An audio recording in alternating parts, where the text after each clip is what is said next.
David, remind me to tell you about a case. Is this what you 12 sent to stacks Mrs. of- Valhalla today? Yeah. Okay, cool. She's gonna love it.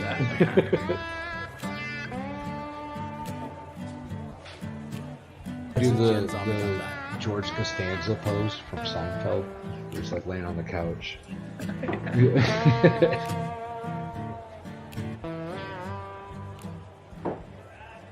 All right, sounds good. All right, and welcome everybody to Lego Law, Life, and Libations. How is With, everybody doing? Right, and we got two special guests here, Steve Gosney and Wendy H. Oh, I guess got some echo. Somebody echoing. We got two special guests here, Steve Gosney and Wendy H. Who's that? Is it Who's Wendy? echoing? Is that Wendy? Wendy, you're echoing. I think it was Wendy. I muted you. Thank you. All right, are we good now? Okay. Welcome, Sorry. Steve. How are you? Good. How you doing, buddy? Just hanging out, man. Just get done with my stream with Andrew talking about self-defense and legal mindsets. Not legal mindset, but proper legal Mens mindset. rea. Use of So force. this is an appropriate stream to wind down after an Andrew Bronca stream. Yes. So, yes. Well, so he was talking his expertise, not his. Everybody yells at him for his all his political or what do you call it, sexual, feminist views, and this was strictly Andrew talking about his specialty. So, whether you disagree or agree, he is an expert on self-defense law. So, no, he is. He's very knowledgeable in that. No, and I was just talking about in general. Did I tell you I had? Oh, were you doing the flower? That's cool. That Beautiful. horse is so cool. I love that thing. Nice. I have. Did I tell you I had a dream about Bronca? what? No. I had a dream about Bronca. I don't even know what was being discussed, but him and I were talking about something on a porch somewhere, and I woke up in a cold sweat. I don't know. That was my dream of Bronca. But yeah, I was like, this is what I'm building. I'm actually, so I have one, but I'm building this. Because when I'm all done, I want to build this, and I'm going to build the skull thing, which is next, and then. But when I'm done, I want to end up with the pirate ship. That's what I want on the shelf. But I'm going to start with the building. And today How we're you been, building Steve?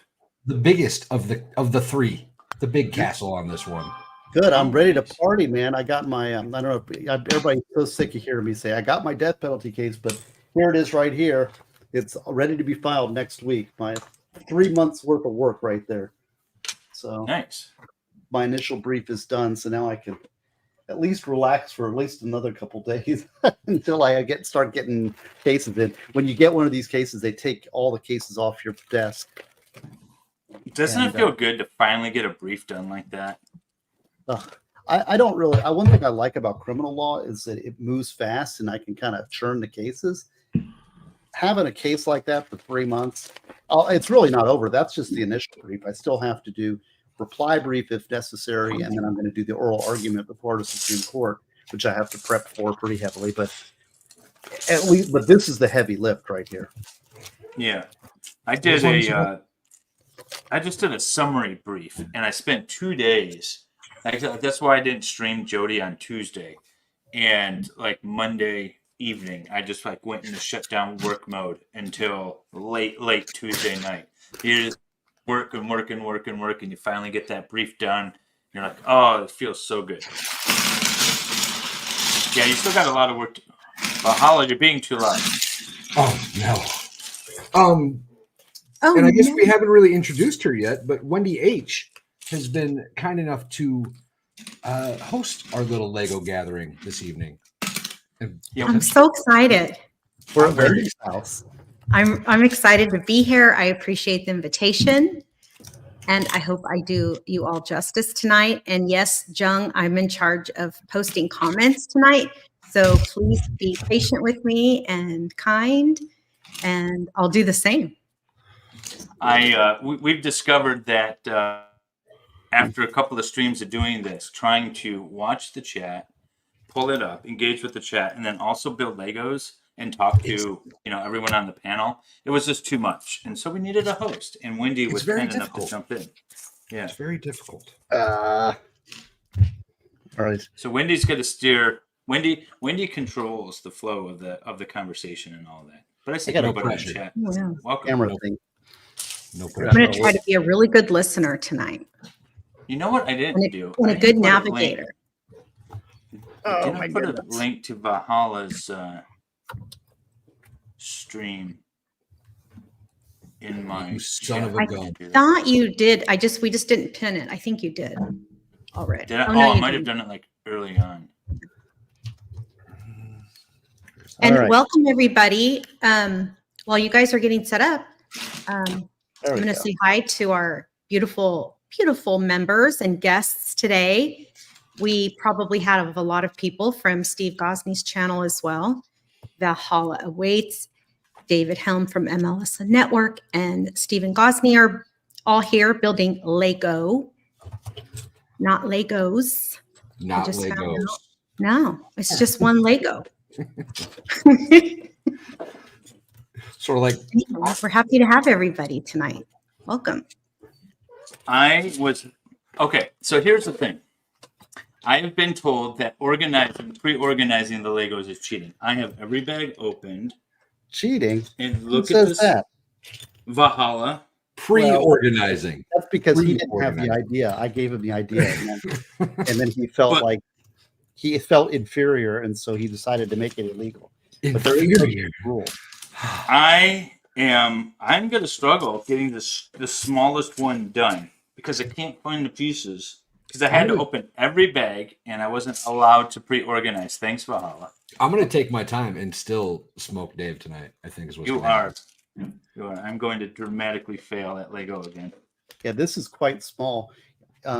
This is not a big set, but these damn things are expensive, man. Yeah, they're not cheap. Jesus. My Legos are falling apart over here. All right. Well, So, first Steve, thing, how often do you play with Lego? only on stream. It's like I only drink on stream. Speaking that of, reminds me, Speaking of which, what are you gentlemen drinking tonight? What are the libations, might I ask? I haven't drank. See, I don't know. Is this just drinking for the hell of it, or do people have to buy? Yes. Oh no. it's for celebratory purposes, Steve. It's Happy Saturday.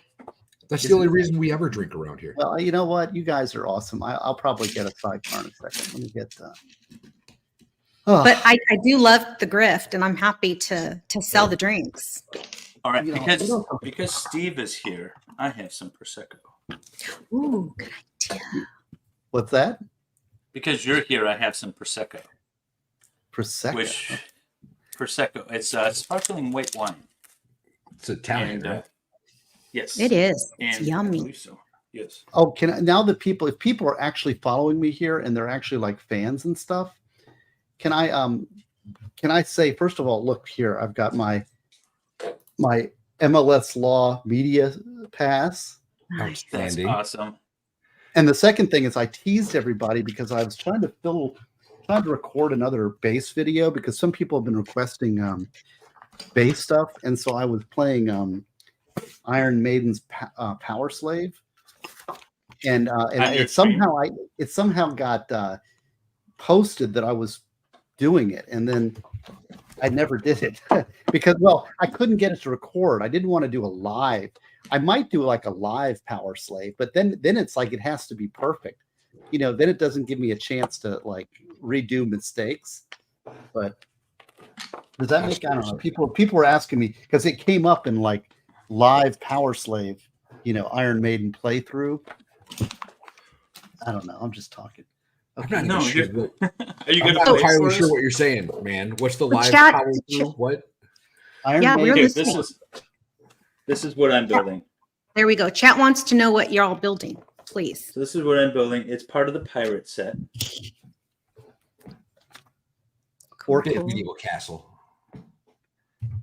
Excellent. And We're I'm going excited. to fail spectacularly again at getting mine done on stream, especially if I'm drinking Prosecco. I certainly hope so. Cheers to a good build day. Okay, maybe I should go ahead and get alcohol. Let me see. Yingling Cheers. for the win, y'all. Banffy? What are you drinking, Wendy? I'm drinking tea.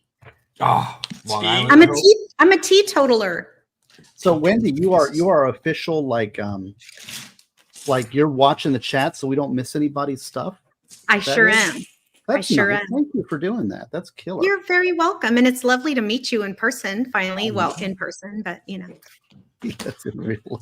Wendy hosted one of Dave's Q&A, like Ask Me Anything streams. Hi, Luna. How you been, babe? Haven't seen you in a while. And she did a wonderful job. So we thought that she would be perfect for this. And, This is fun. Thank you. That's nice. Boy, I'll tell you, man. Chicks that watch their guys play Legos. That's right. That's pretty cool. we think it's hot. Is it Lego really? building? Man. Not You know when what I- else? Hmm? What else we like to do, like the modern day gals? What else we like to do? We like to watch men play video games too. Isn't that crazy? I know Like this was not when I was growing up. That wasn't what the chickies liked, but It's so in to be a nerd now. I love it. it is cool. Yeah, I Yeah, love it it. used to be like, oh, I guess we'll tolerate watching you guys play a video game or something for a minute. I am salty dog. I am. Nerds. David, they say I'm simping for you. It's They okay. say- But Well, you I'm at least kind of are OG. you are the original, and so if you have a membership to my channel, there's different levels, and Wendy is an OG member, which means she actually gets collaboration once a month on a stream. Right. And so we've done that a couple of times. We did a Father's Day stream, and then before that we did a Q&A stream. No, that was our first one, Father's Day. Oh, Father's Day was the first. Father's Day, the Menendez brothers. Yes. Oh, And their father. The people with Menendez brothers on Right? Father's Day. That's savage, bro. Well, there was some new information that came out about their father. So we thought, well, hey, if Father's Day is coming up, we'll do that. Makes I perfect blame- sense to me. I blame Wendy 100% for that idea because it was her stream. And Oh, then that's we great. did the Q&A. She wanted to do Q&A, so we did that. And so she is That one was, the I OG loved son. doing that. That was really cool. So the cool thing about, for those of you who missed the interview I did with David, by the way, maybe one of the mods could post the link to that. But David let me ask him anything I wanted, and he let me not prep him. So I had my questions prepared well in advance, and I thought of them, for, I don't know, at least a couple of weeks. But he didn't know what I was going to ask. And the only thing I knew was that his mom would be watching. So I kept it at that, Yeah, I was gonna say, that level. was the only rule. Is just to understand that my mother will be watching. Yeah, my mom watches my stream too. She's probably watching this one. She might chime in on the chat. Your mom? Yeah, He was here last night too. Yeah, she was. she was. I saw that. Yeah. She pops in every now and then. She pops in at the most inappropriate times too. Well, I think she does that on purpose. Wendy's getting love from the chat. I'm super lucky, Steve. David has, pardon me, we have I know every streamer, every creator says this about his chat or her chat, but we have the kindest people in our chat. Well, not just kind, but fun. And we've all gotten really close. We're really close 2D friends, and we enjoy each other, and it's been lovely. Finally, I'm on. By the way, I am on 2, Thank and you, I John. finally found the part. Yeah, you're not finishing this one. No. Amazing Disgrace wants to take over the simping from here. So There's plenty of simping to go around, ladies. Don't There worry about is. that. I'm there's for no simp. People, this simping idea, I'm against it being a negative. I think it's a positive. Right. There's so I much agree. negativity in the world. And it's Yes. like, if we can tell each other that, I like this about you, be specific and be honest, but Thank damn you. it, be nice and say nice things to people. Thank you, Steve. I totally agree with that. It's so much more difficult to be mean, and we all have so much love to give, and why not give it? Just And, do it. and don't be dishonest, but recognize the good qualities in each other. That's right. I don't tried to know if convince I've my ever- wife that I was the nicest guy on YouTube, and she did not believe me though. Did she believe you, David? No, she did not. Not even Really? a little bit. Not even a little bit. She's like, "Who told you that?"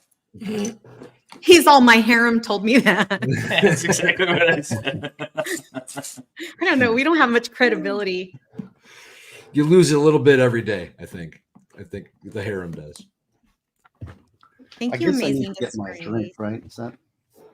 You don't have to, But you should. but No, you should. come on. What are you stopping me? With? Right? No. It is Lego Let the chat vote. Life and Libation. The chat can vote. The What chat is can this? vote if Steve gets a drink. All right. Yes. Do we want to put a poll up, or we just Okay, if you want Steve to drink, put a number 1 in the chat. There you go. This. Yes, he is. So Oh, yes, I am. Val, I know you're busy and I don't want to distract you too much. You go but ahead. When will you be doing your next, how should we say in a polite way, grifting stream? Because it's my understanding that you still require some fencing for your little baby I goat. do. I absolutely do. Yeah, and if you're watching on my stream, chance, which I'm sure there's more on Val's already, over to Val. Give him some watch hours. Subscribe to him. You need watch hours. You need subs. I need watch hours. I have all the subs. I just need watch hours. But you can still sub to him though. Oh, absolutely. I'll definitely take your subs, guys, with great pleasure and admiration. He's got fun goats, and he's modded in like every YouTuber's channel. He collects wrenches. Yes, I do have an affinity for collecting wrenches. He does, but we need for him to collect some cashola now so that we can fence in the goats. I will say though that I got a wrench before you in Good Logic's channel. That's true. That's true. That's like the one accolade I have over you. I was gonna say that's the one I think that you got me. You got. If we have an overwhelming amount of ones, that means you're being asked to drink, please. Oh, is that what it means? Okay. Yes, All right, sir. hold on a second. Let me get I'll finish this little piece. Look, that's kind of cool. Look, so it goes, so it moves. Murph's Oh my Murph God, coming look in how hot for long the you first are super already. chat of the day. Woo, All right. woo. Got a Is that $10 on super mine chat or- from Ooh, Murph's Murph. Murphs. I like the dog. I love those dogs. The Weimaraners, are they called? Oh yes, that was her dog. What? For having the best Saturday night host. Woo woo. Also, David. Also, is David Lamarca? drinking La Maraca? Is it La Marca? La Maraca. He's drinking prosecco. Second. Yeah, Stella. Oh, Stella Mia. Stella Mia. Stella Mia. Prosecco. I like that brand too, Mersters. The La Marca. Is it La Marca? Thank you very much for the $10 super chat. Thank you so much. Don't you speak Spanish? I do, but that's Italian, babe. Okay, fair And enough. I was in Italy, What's the and difference? my Spanish did not help me there.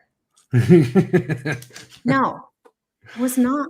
It was not great. My accent's great. I could fake it for a minute. But I learned more Spanish in a week in Mexico than I did my entire high school career in Spanish. right, you have to practice it. And my Spanish is really poor. It's not great. I learned Swedish enough to get by every time I go there, and then I completely forget it as soon as I get home. How does Paige. that work? Paige and Murph, what do we? Are one of the guys supposed to answer something that I missed? I'm sorry. They could be talking amongst themselves. You just never know. Also, Steve Jr. Maybe he'll finally answer.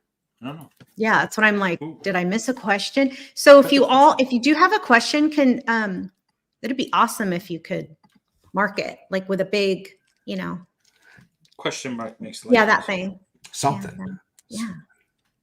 Or bold it. Do something cute. A goat emoji. There you go. I do like my goat emojis. Steve, how was your stream? How did you feel like it went today? We enjoyed watching it. We were watching it.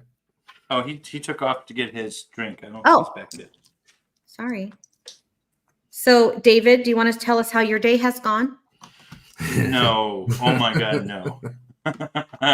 So I was supposed to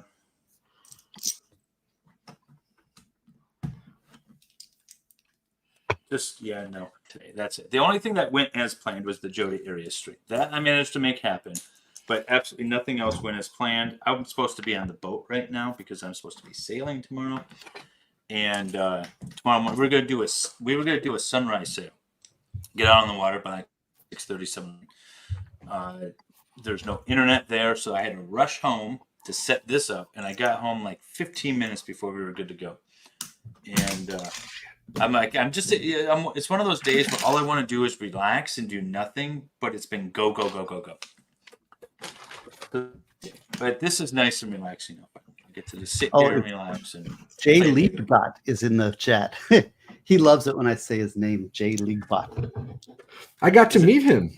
Oh, yeah? You did? Yeah. Oh, in Tennessee? In Nashville, yeah.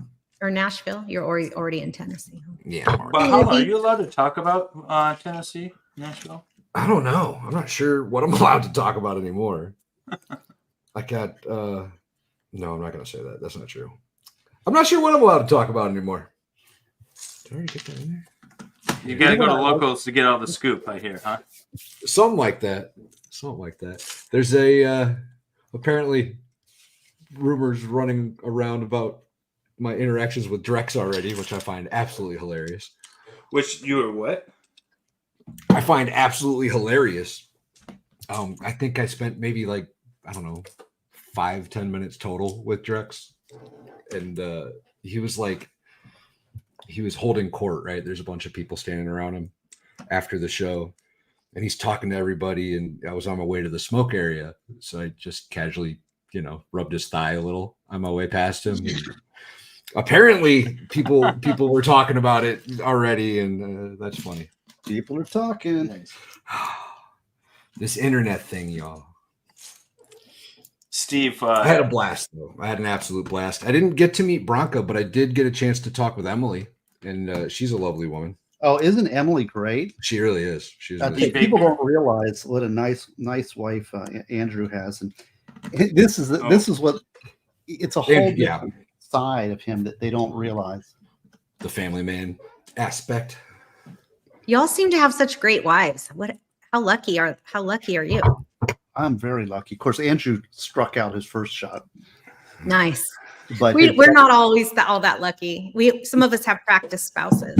Practice, it's tough, but I got lucky and didn't commit to the first mistake I made. There you go. Good.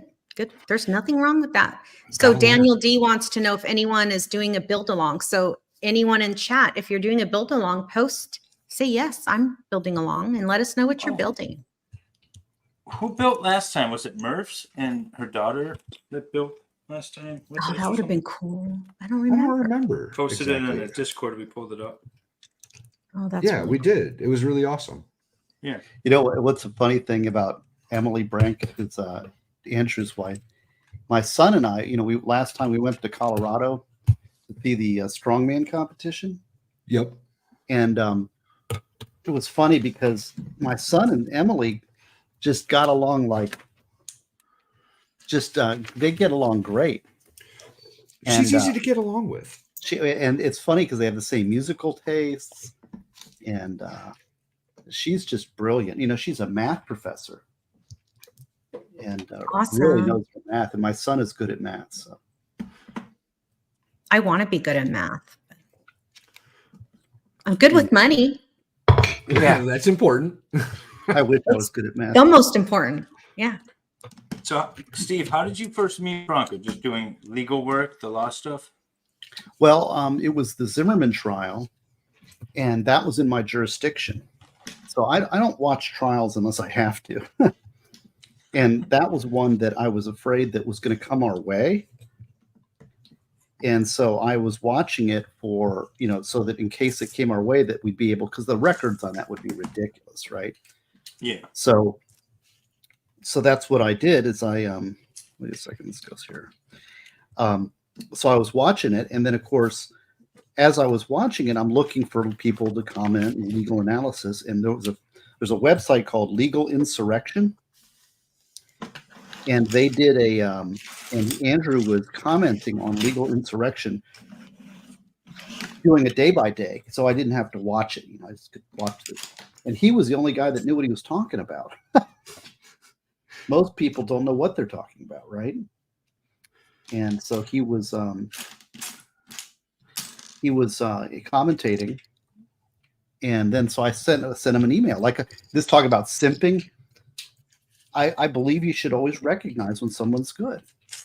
So I sent him an email saying, I really like what you're doing. You're the only person I've seen that knows what they're talking about when it comes to this self-defense law. And, thank you for commenting. And so he wrote back and, we kind of established a relationship there. And then occasionally I'd have a case that's a self-defense case and I'd ask him, it appeals. And so I'd throw him a scenario and say, what do you think about this or whatever? And then he would do the same. Like he'd have a Florida case and he'd ask me something about Florida law. He'd email me and then he sent me his book and, signed book and all that typical. And so we had a relationship going for several years. And then I don't know what it was, but he was on Recada's stream. I don't know what I was doing watching that, but I was on Nick's one. And then I'm in the background or whatever. And I'm commenting, I'm chatting. I love chatting in the comments section, And then Andrew's like, hey, Gosney's in the chat. Send him a link. And that's how you got on Ricada? Yeah. So I'm like, oh, okay. And so I show up and I'm like, what's this stuff? I don't even know what the hell it was.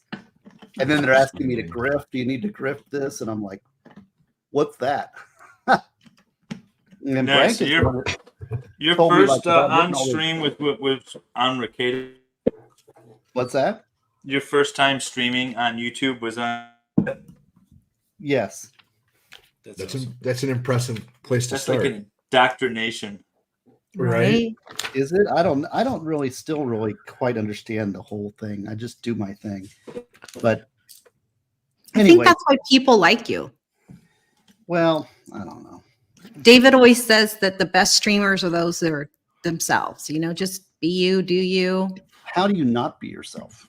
Believe it or not, lots of people are not themselves. I mean, I wouldn't know how to not be myself, but apparently a lot of people are not. So the thing that I don't like, and the one thing that I can see, maybe I'll put it maybe that way, is that if you were like doing this full time and you actually depended on it for some kind of money or income, that would really suck because then it's like, then you're paying attention to demographics or who's signing in and who's doing that and all that. I mean, that's just misery.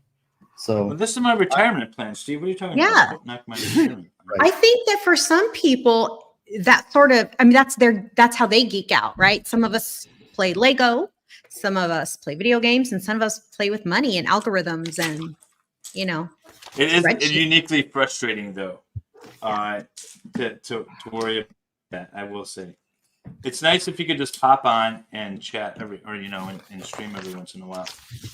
That's kind of my whole thing. Well, I have a real job. This is the thing. I mean, my job is well, I don't. Thanks for rubbing that in my face. Yeah, appreciate it, buddy. Yeah. No. I mean, like some people that want to be full-time YouTubers, I don't know. I mean, I guess I understand that pressure.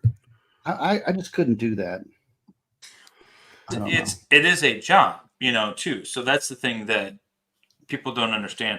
Like my stream yesterday on the exonerations, I put together a PowerPoint. I grabbed some images. I wanted to put the story together in a cohesive manner, and that didn't drag on and on and on. And so it was, what was that stream? It wasn't even 2 hours, I don't think, but it was like 4 hours, 5 hours, 6 hours worth of work. I had to listen to the story. I had to put it together. It's actual work. Well, actually, I did that. I did that for a stream. I was going to do a stream, and I did a PowerPoint for it. And what happened was I ended up not doing it because it was an interactive PowerPoint, and nobody was really showing up. I don't know what was going on, but the algorithm didn't show up or whatever, and I wasn't really feeling it, so I just shut it down. And people were complaining, but the thing is that if I'm not at my best, I don't want to do it. And the other thing is that I actually took that deal, that what I was going to do, and I've incorporated in the class I'm teaching for Andrew. I'm teaching criminal procedure, so I'm going to take that PowerPoint and stick it in my criminal procedure class. So it wasn't for not. Yeah, and mine wasn't that big of a deal. I just wanted some pictures of the people involved and some of the storyline and things like that. But I really wanted to get the story out right in a cohesive manner. And so I just kind of pre-wrote a script that I was just going to read from rather than just going on and on and on. But you have to know the story in order to figure out what are the important parts, what do you actually want to talk about, what parts do you want to emphasize, and things like that. So there's a lot of background work for that little stream that I did. And it is actual work. What stream are you talking about? I did last night. I did a stream on generations. I talked about Gary. I can't remember. Oh, his name yeah. now, who was the first exoneration, exonerated by DNA in the U.S. And then the one case that I asked Steve about when he was on Nicholas's, Mark Carver. That case, I covered that case, and then we went in, and then Solomon came on, and we talked about Zach a little bit. Griff did. We raised about $1,000 for Zachariah Anderson Fund, and that was about it. But it took. My point is that it takes effort to make it look smooth. Well, and the other thing is that I only stream when I have something to say. Yes. So I'm not really. Although I'm so happy I'm done with this case now, I can spend a little more time doing stuff I want to do rather than what I have to do. I've got a really good stream coming up on next Tuesday. And what is that going to? What's that topic? It is going to be I have a friend who does jury investigations. She does post-conviction jury investigations to discover jury misconduct. I heard about this. Post-conviction. That's interesting. Yeah, and she's done about 80 trials. And we're going to probably going to talk about Alex Murdaugh. Okay. And Betsy or whatever her name is. What's that? Betsy, that clerk. Is that her name, Betsy? Betty? Oh, I don't know. I'm going to work it out, but she is on this person I'm coming in is her. I met her. Her husband was a client. And turned down 5 years probation on a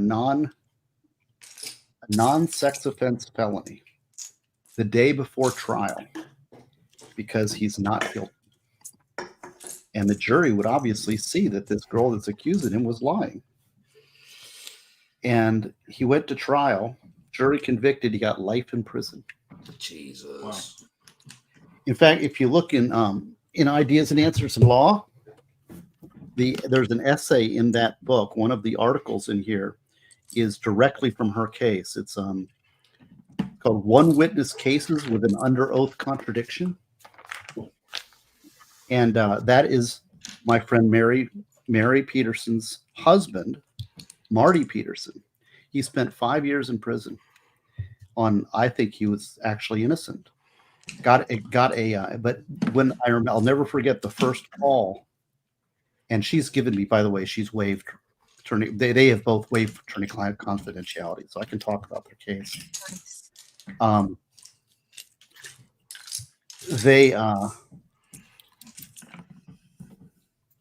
was it? The first time she called me, I remember saying to her, I just remember that first phone call, and I told her, you need to start looking at the jury. Look at post-conviction because your chance on appeal is very low. And she started doing it, man. She started researching and found jury misconduct in her husband's case, and got a motion for new trial granted, and the state offered 5 years time served. And Nicholas Staro's Trial Watch is saying he needs to talk to you about the Eileen Wuornos trial he's covering next on his Serial Killer Sunday. Okay, cool. Yeah. And hello, Nicholas. Yeah, send me an email. You know my contact because I finished with my case, so now would be a good time to do that. Our office was involved with Eileen Wuornos. In fact, I need to call the bar on that, reminding me because our office, I'm involved with that case in kind of a number of different ways, not directly, but indirectly. If I have knowledge of the judges, the prosecutors, the defense attorneys, the appeals, the whole thing. Eileen Wuornos was a very infamous serial killer. Yeah, she was wild. Killed Yeah. something like 7 Killed guys. 6 or 7 men. Yeah, they were like truck drivers and the like. Oh, I remember that. Yeah, she was a wild one. I The think she had a movie Monster. Netflix Monster, the Netflix documentary Monster, I Yeah. think.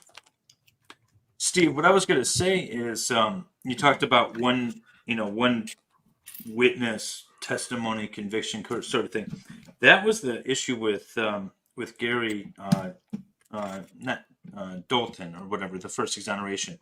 This young lady, 16, she tells the police that she was raped, and they give her, a book of like 100 mugshots, and she picks out some random and says, "Yep, this is the guy that raped me." So they haul him and eventually charge and convict him. Well, 5 years later, or 6 years later, she decides to recant and say that, well, she was having unprotected sex and thought she was pregnant and was worried that her adopted mother was going to, be angry and disown her. So she made up this rape story. And even after that, it took a number of years in proceedings in order to get this guy out. But that was the case, and he eventually he was. His sentence was commuted by the governor of Illinois after like this public trial thing. But to sentence, it was commuted to essentially time served, but he's still convicted. And he finally advanced enough to prove that it was his DNA in her underwear. But it was literally one person saying yes, he did it. There was no other evidence to really point to him, and like the tests that they did was inconclusive. They used to do this blood type testing. We can't exclude him from the range of possibilities, right? Yep, that was it. Yeah, we can't exclude you, and she says it was you, so therefore it was you. And he spent 6 years in prison. Yeah, well, this Terrifying case, concept. my client's accuser said under oath on the witness stand in front of the jury, and the only evidence against him was her accusation, was that this was a stepdaughter, and she says that he basically raped her once or twice, right? And then he said, once or twice. She wasn't once or twice over 4 years, and then she said she raped her every day for 4 years. And then they said, well, which one was it, once or twice or every day for 4 years? And she said, oh, it's pretty much the same thing. That's not pretty much the same. Incredible. If I were the jury, I would definitely convict that. That sounds super credible. Well, we don't want to take any risks, right? To let somebody get away with something.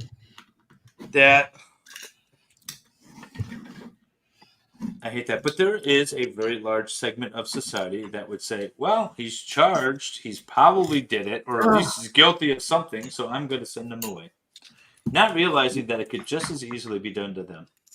Well, if you go to juryinvestigations.com, she's got a whole story about her husband, and one of the most moving pictures is her husband leaving the jail after being sentenced to life in prison. I keep it on my desk because it kind of keeps me motivated. But he's in his paper garments because they said, you want to change. And after he gets out, and he's like, forget it. Let me out immediately. You can keep my clothes. He wanted out immediately, Yeah, I would do that too. I'm like, get me out. But yeah, and so she makes a bit. Now she's got a business. Now that's what she does. She basically investigates juries for people who are convicted, post appeals. That's awesome. If there'd be any point in doing that on the Zachariah Anderson case, I really feel like it would be. They should. I can't believe that nobody's kind of trying to get these jurors to talk yet. Right? Yeah, none of them has talked from what I gather. Kind of makes me even more suspicious. I mean, Well, I was always like, well, juries are pretty straightforward and that. Boy, I'll tell you, she's got a whole different opinion about juries. Yeah. Wait, you got to tune in on Tuesday and we'll talk because you ask questions because she is very suspicious on juries. Well, it ended up that her husband had, I forget what it was. I think I forget exactly what it was, but it was something like this, that the foreperson of the jury. That's what I got done so far, by the way. Oh, look at that. That's cool. Oh, That's nice. it. And Tia Neno in with the $5 super chat. Review of David's Treehouse. 1 out of 5 stars. I was told that there would be Keebler elves there. Yet when I arrived, there were none to be found. Thank you, Tia. Thank you, Tia. And also, could you guys please retell us what you're building? Because some of us just got here.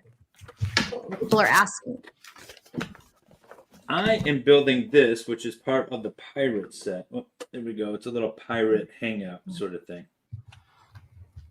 I'm doing the big creator medieval castle set.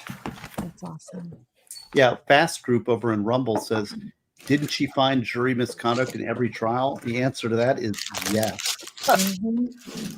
Jury people lie. She says in every trial that she's reviewed like 80 different cases, and every one of them she says there's jury misconduct of some sort. That's it, right? But what is the misconduct? I mean, there's a difference between, I read an article in the paper about the case, and I took a bribe in order to... Well, there's different levels, that's for sure, but they lie to get on the juries. The foreperson of her husband's jury was, I believe it was some kind of social media friends with the victim's family. Yeah. The accuser's family, I should say. Okay, can I push back on that a little bit too? Just because I have a work account, a work Facebook account, and I have something like 4,000 friends on that account. I don't know but 20 of them, and so I might be a social network friend, but I don't really know them. So I guess again, even there too, there would be. Well, but I mean, if you were defending someone on trial that had you as wouldn't you argue in the jury selection process that nobody that is your friend should be on the jury? Well, that's true too. Yeah. So if you said, "Hey, are you friends with any of them?" Right. So we're actually 3 people on her jury that had problems. Another one, 3, was part of the state attorney's office victim advocacy group. Oh, nice. Undisclosed. That's a bad one. How do they not undisclosed? So they asked. Yeah, sure. They said, do you know any people here? Do you have any relations to the state attorney's office? No. She feels that the clerk actually manipulated the jury. Well, that lady lied. That lady should be in trouble. Yeah, like in Murdoch. This lady might be getting in some trouble before it's all beyond my internet. I'm missing a piece here. Now, somebody asked about if there's a goat Lego set. Apparently, I don't know if they're being silly or if that's true. There's a couple. There's a goat. There's like a little kids version of like a Thor one, I think. Yeah. But October, like the first week of October, they're letting out a couple new Viking sets that I'm really excited about. Oh yeah. Heck yes.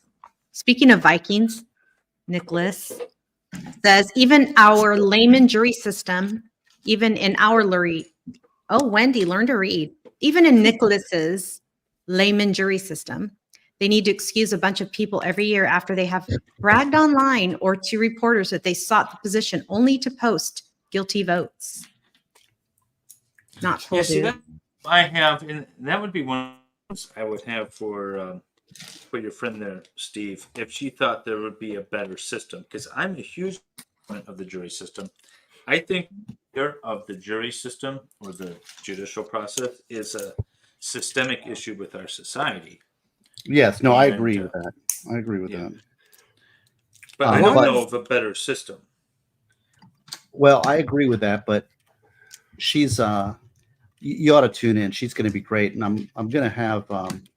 I'm watching that one. Yeah, I've actually interviewed her before on my channel back a few months ago. I saw that. Yeah, it was from life in prison to out or something like that. Mm-hmm. Yeah, so she's going to come in. I'm going to have her come and comment on the Alex Murdaugh stuff because everybody's interested in that, and she's really a jury expert. That's awesome. Half Irish wants to know if jurors ever get in trouble. Is there any repercussion for people doing naughty Almost things? never. Almost never. It's like I didn't think prosecutors get in trouble. We know that's Same thing with like victims lying on the stand or whatever, right? Like you're not going to go after the person No. that's making your case, right? Never see perjury charges. Well, that was the thing in the in Gary. We need to keep figure getting out his this- name. We need to figure out his last name. You know what? I'm just gonna freaking pull it up. But anyways, in Gary's case, the issue was clearly that the victim, the perpetrator, or not the victim, the innocent victim, perjured herself, and she. Sorry, David. Go ahead. No, she perjured her. Gary Dotson. Jeez, there it is. Gary. There Dotson. it is. Perjured herself. No repercussions. She wrote a book and gave him the proceeds in exchange for him not suing her. But there were no criminal charges or anything like that brought for perjury or anything. So there's no distance to lying on the stand. Jess asked, do you think that sequestering jurors helps? Do you think it's important? All of these are, marginally important. I think that MLS hit it on the head, and that is what we have is a societal human being problem. Yeah. And our society is only as good as people that make it up. I'll And agree the with fact that. is we have a lot of people that are basically not moral, and the society won't function the way it is. It's based, our democracy, a free society, is based on a citizenry that is fully actualized and is following a certain moral code. How dare you, sir, refer to our constitutional republic as a democracy? How dare you? Yeah, I know. That's Fast Group asks, if there's a systemic problem, where do we go from here?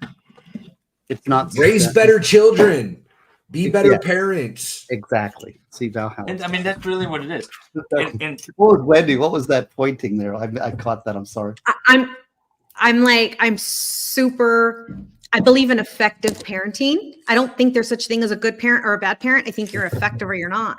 Excellent. And I think that too many people don't take that job. In my opinion, the most important job you'll ever have in your entire life. I don't care how much money I make. If I don't raise effective adults, I don't think of it as raising children. They're my children. They're children. I keep them innocent and protected, but I'm raising them to be effective adults. Yes. And you're so I take that exactly right. job very seriously. Thank you. God bless you, man. That is exactly. Thank you. We like Wendy, Steve. We like You her are a lot. what, Wendy? Yeah. You are smoking. I love it. Thank Well, you. here's the other thing from a historical standpoint. If you want to make a change, a fundamental change in the way that a society approaches any issue, I don't care what it is, talk about homosexuality, talk about race, talk about whatever. It's not about changing the minds of the current citizens because they're in their position and their position. It's about hitting the next generation. You need the generation that exists now, our generation. We need to be dead and gone, and the next generation needs to have these moral values built into them before we go. But it's not like Valhalla is everyone's guilty because the police charged them, so they must be guilty of something. And I'm not going to change his mind if that's his position. We're not going to be able to do that on a societal level. What we have to do is focus on and we really do. It's the same thing when you talk about if you look at how African Americans were treated in the South. If you look at how homosexuality has been treated over the last few years, it's not the people in the 60s that changed. It was the next generation. It was the people in the 70s and the 80s coming along saying, yeah, what's the big deal? And that's the same thing They overcorrected.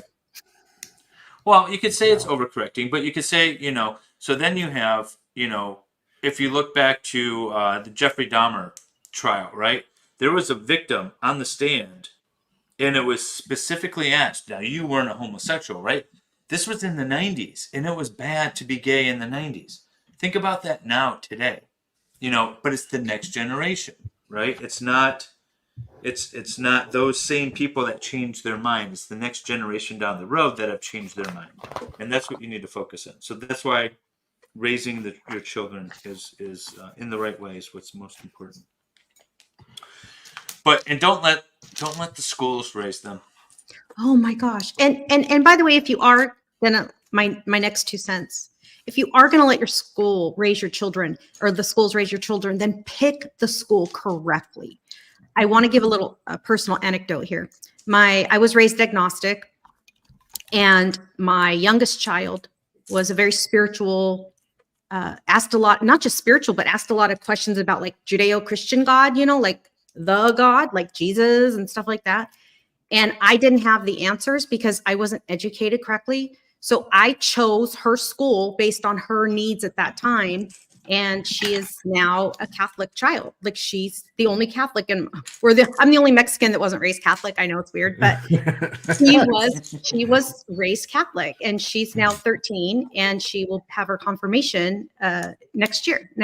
She's a year behind everyone in age, so she'll be 14. You were awesome, man. I'll tell you. And so for me, as a parent, I felt like I lacked something, and I felt like it was my job to find what she needed. So I did that. Like I went and found what was something that it aligned with my values. It aligned with, I could afford it. And so I sent her to Catholic school, and it's been an amazing opportunity for all of us. We've all learned from that school, and I'm a proponent of it. If you can afford it, and if it aligns with your values, try a different school. That's cool.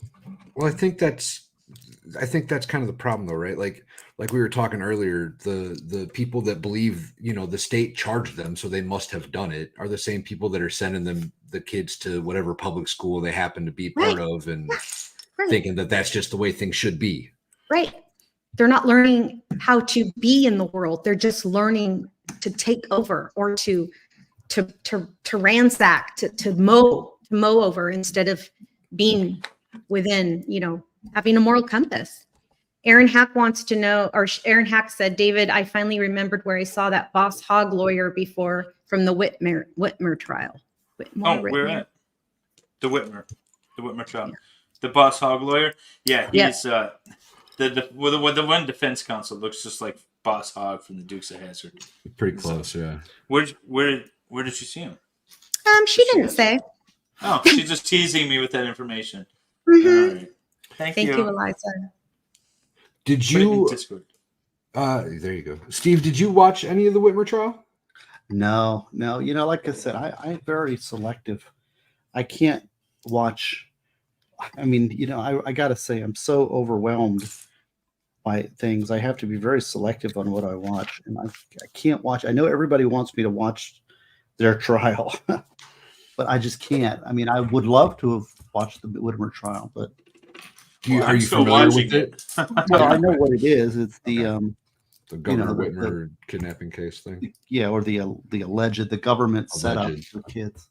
Well, it's now they've been proven not guilty, right? They're no longer. They've been acquitted. There you go. But we're still watching the trial because of the shenanigans involved. Interesting, Steve. So the state brought a motion at the beginning that the defense not be allowed to produce demonstrative evidence without the underlying evidence to support it. And the judge said, okay, because that's a reasonable request. And then the state's very first witness, we call them Hearsay Hank. And with Hearsay horrible. Hank, because literally all demonstrative, all hearsay, and they were admitting everything essentially backwards, right? This is the lead investigator. So you have none of the foundational evidence, but this guy's just sort of telling the story. And so there's objections consistently. And at one point, the judge says, well, what I think here is we're trying to establish this culture of this community, of this movement. And then we're going to admit other evidence that's going to tie in to the defendants themselves. And so Steve. I was wondering if Steve caught that. God bless you. I get it. Believe me, it doesn't surprise me. So in my mind. Feral Housewife clipped that part from my stream and posted it on her channel. Just that. And it was like, "Who's the we we're talking about?" I think is the name of her clip from that. But yeah, we was the judge's position. And hopefully one of the mods could post a link to Farrell's channel because I love her shorts. She has the best shorts on YouTube. Jung Min asks for all three of you, what do you do about homelessness? I do very little. We put them in Florida. We put them in jail. We do in California. Really? Horrible. Oh yeah, you kidding? That's You should see horrible. first appearances. It's nothing but homeless cleanup, especially during bike week and race week. They do homeless sweeps, and they get charged with trespass. And you know what they do? They give them 30 days in jail, which is just past when bike week is over, race week's over. Then they let them all out. Steve, that's funny you said that because I was in Florida last week and I asked my daughter, where are all the homeless people? And she goes, I haven't seen one since I moved to Florida. And I'm like, okay. Well, we got it So- bad in Daytona. In Detroit, in the Detroit area, we actually have a really extensive homeless support system. I don't know how else to describe it, but you don't see them on the street. You see very few on the street. And it's not much talked about. There's not a lot of controversy about it. Everyone's got a warm bed to stay in at night if they want it.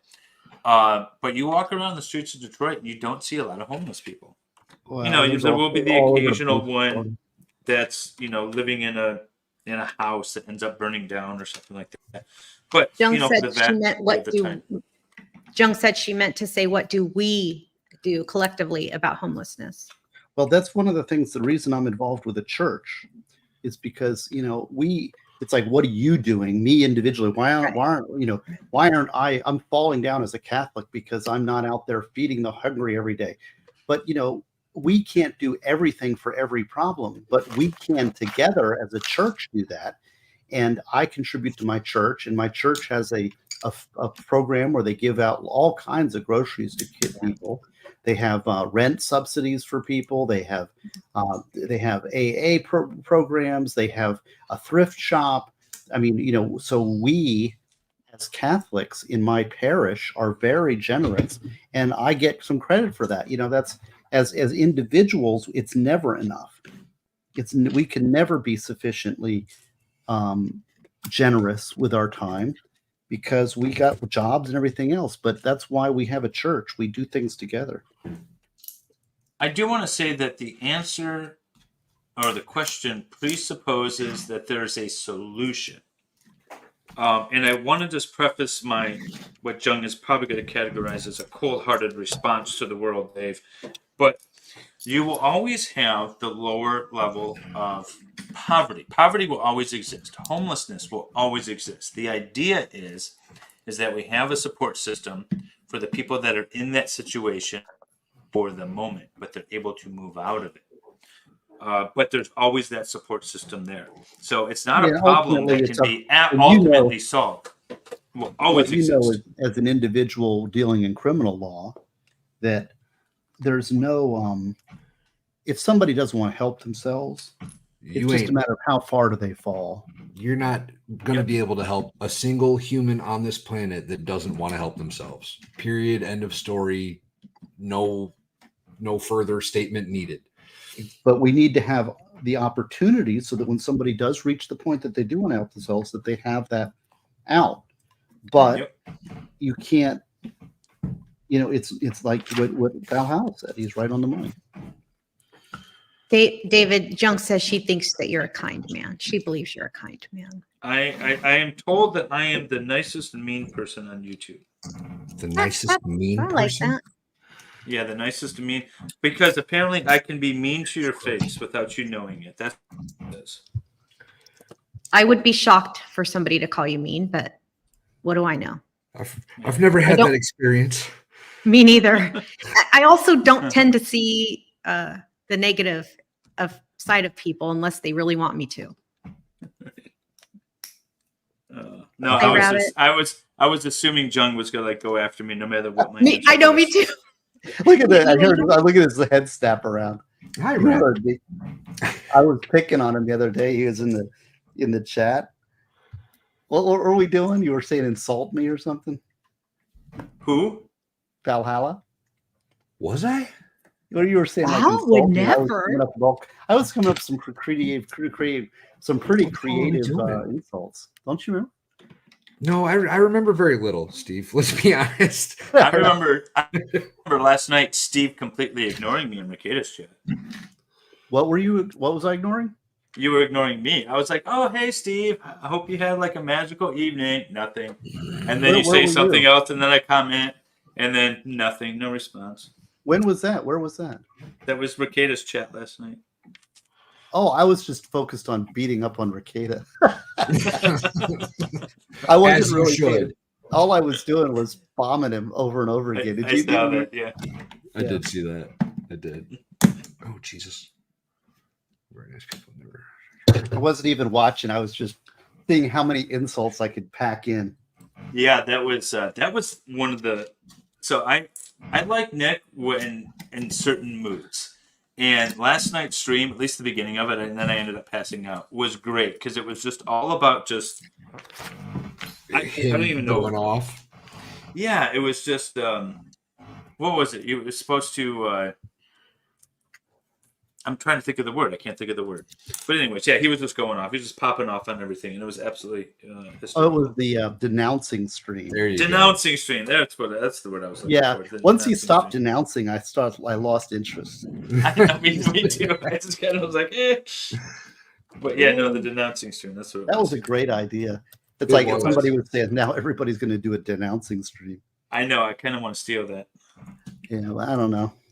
Welcome to all new, those that are new to all three of these gentlemen. We have Valhalla Awaits, Hello. Steve Gosney, MLS Network, which is David Helm, formerly known as MLS.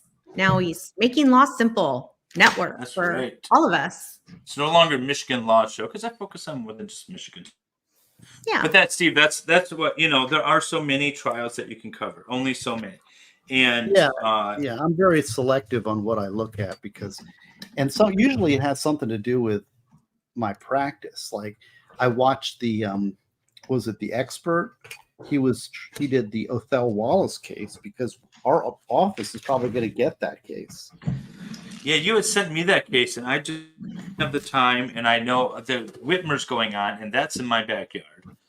And so I focused on that, but at least he picked it up. That's all I was going to say. Like I focus on the cases that I feel like are kind of important to me.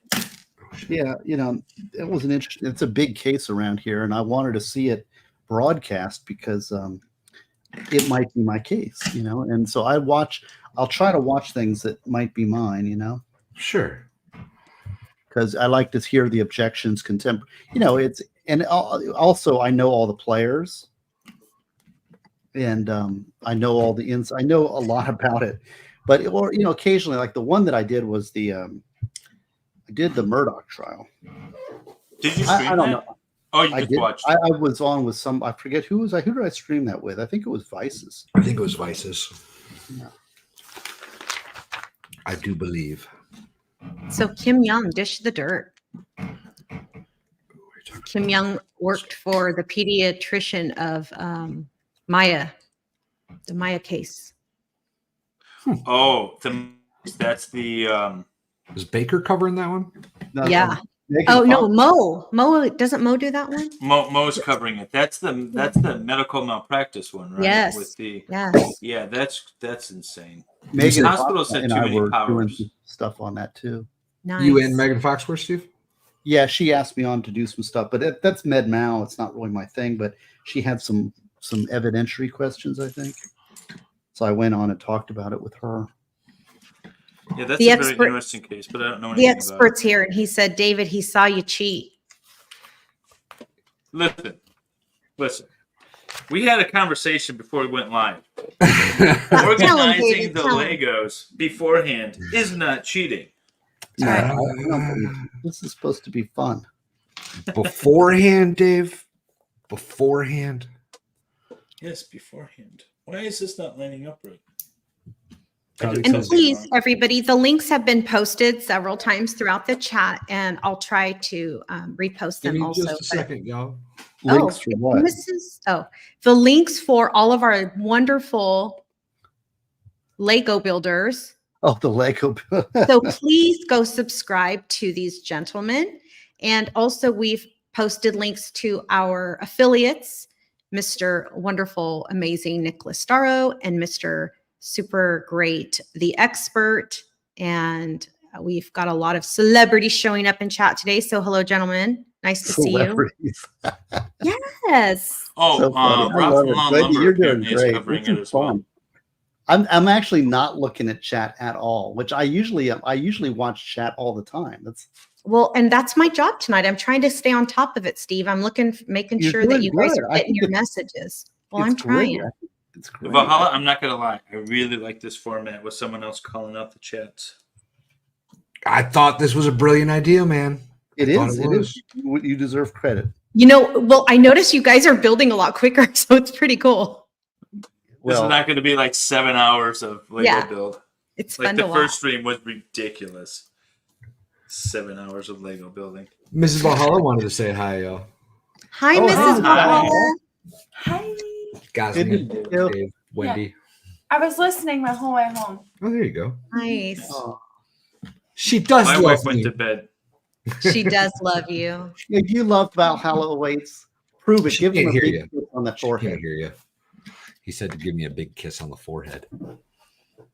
Oh, I love Oh, that's so cute. Hercules. Gay. Go Vols. Go balls. Yeah, Welcome your home, wife lovely is great. Mrs. Valhalla. She's so pretty cute. amazing.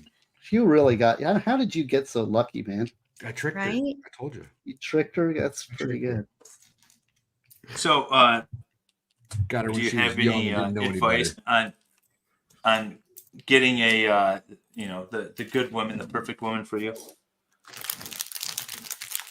Don't settle. I was breaking up, so I don't know if that went through. Yeah, we We heard. heard you. Yeah. I would say don't settle. Don't and settle. recognize red flags for what they are early and know how Yes. to navigate Mhm. that. Yes, that's I a love very that. good point. Don't waste your time when it's obvious, because so Right? many guys get deluded by, sex. Nicholas. They do. They fool themselves. They're like, well, this sort of thing. They justify it, and it's like, look, this is serious business here. You need to be very careful. So we were down 100% agree with that. in Houston and for a conference my wife had. There's a bunch of people that always get together. One young lady dating a guy for 4 years or 3 years or something like that. I'm like, well, he's just not really ready to commit. I said, how old are you? And she was like mid-30s or something, or early 30s. And I said, you guys have been dating for that long. Move on, because he obviously doesn't want to do anything with you. You need to recognize the sign.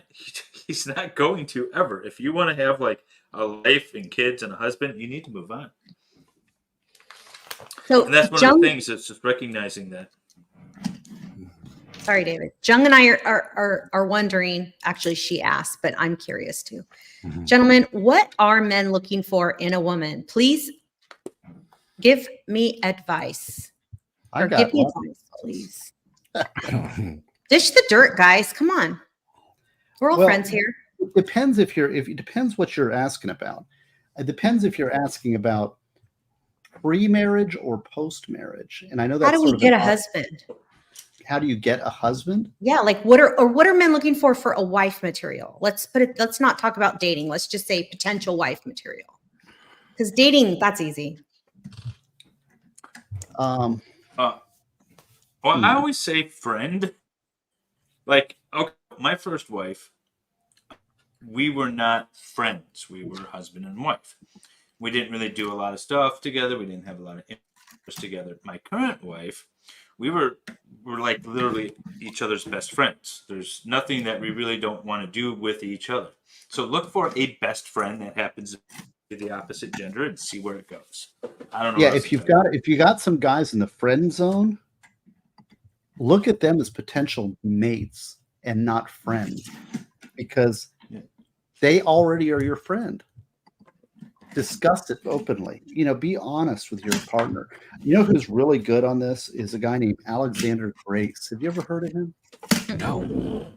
If you want to hear somebody give you lots of advice about men and women and dating and relationships, he's about the most honest guy out there.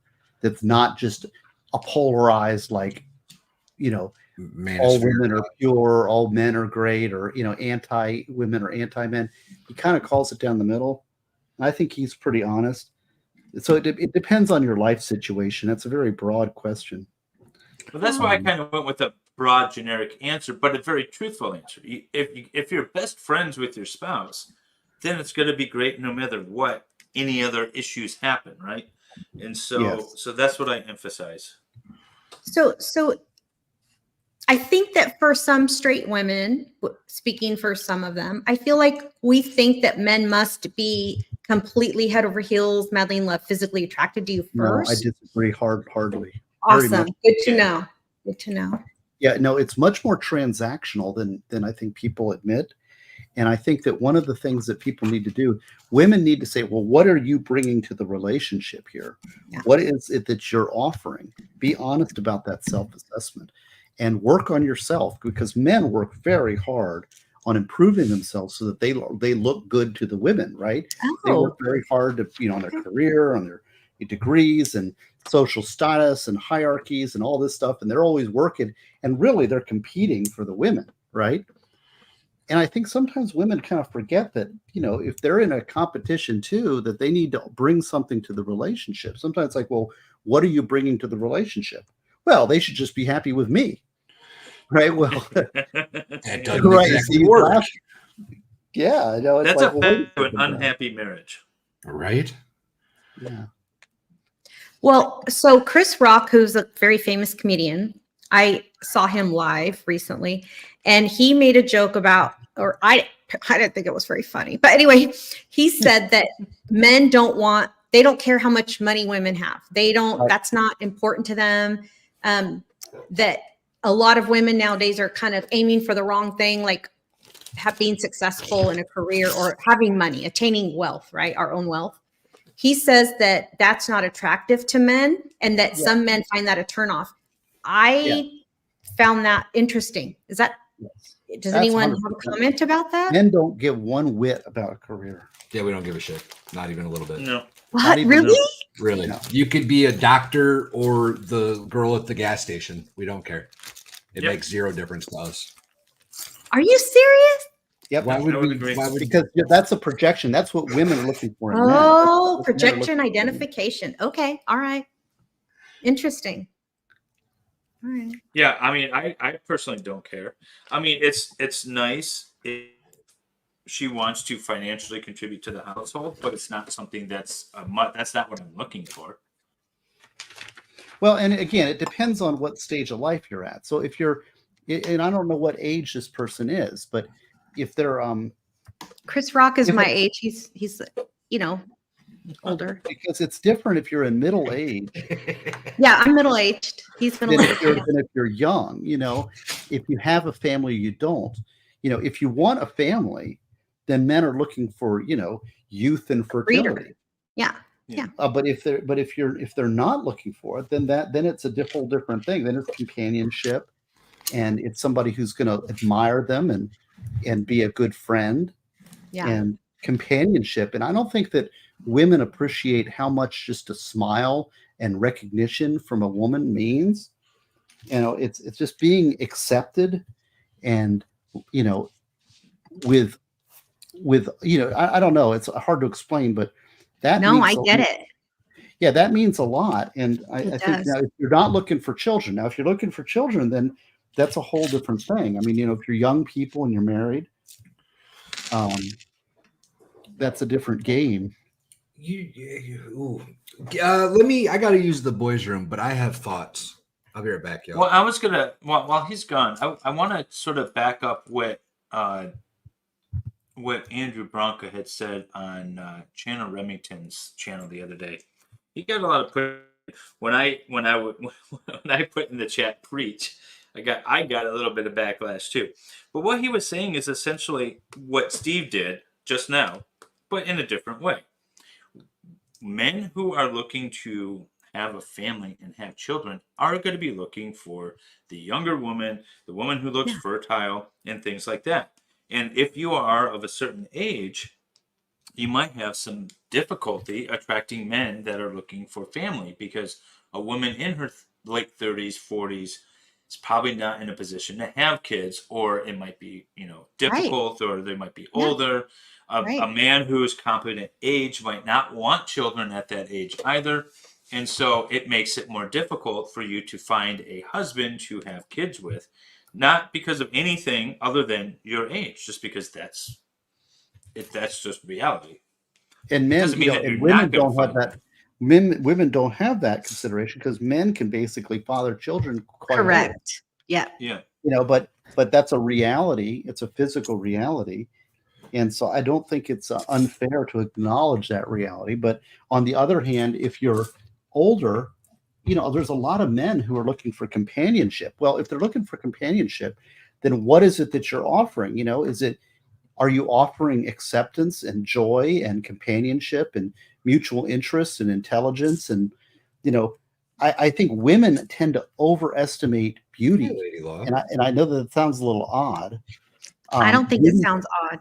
Beauty is important, but Right. women place greater value on beauty than I think actually men do.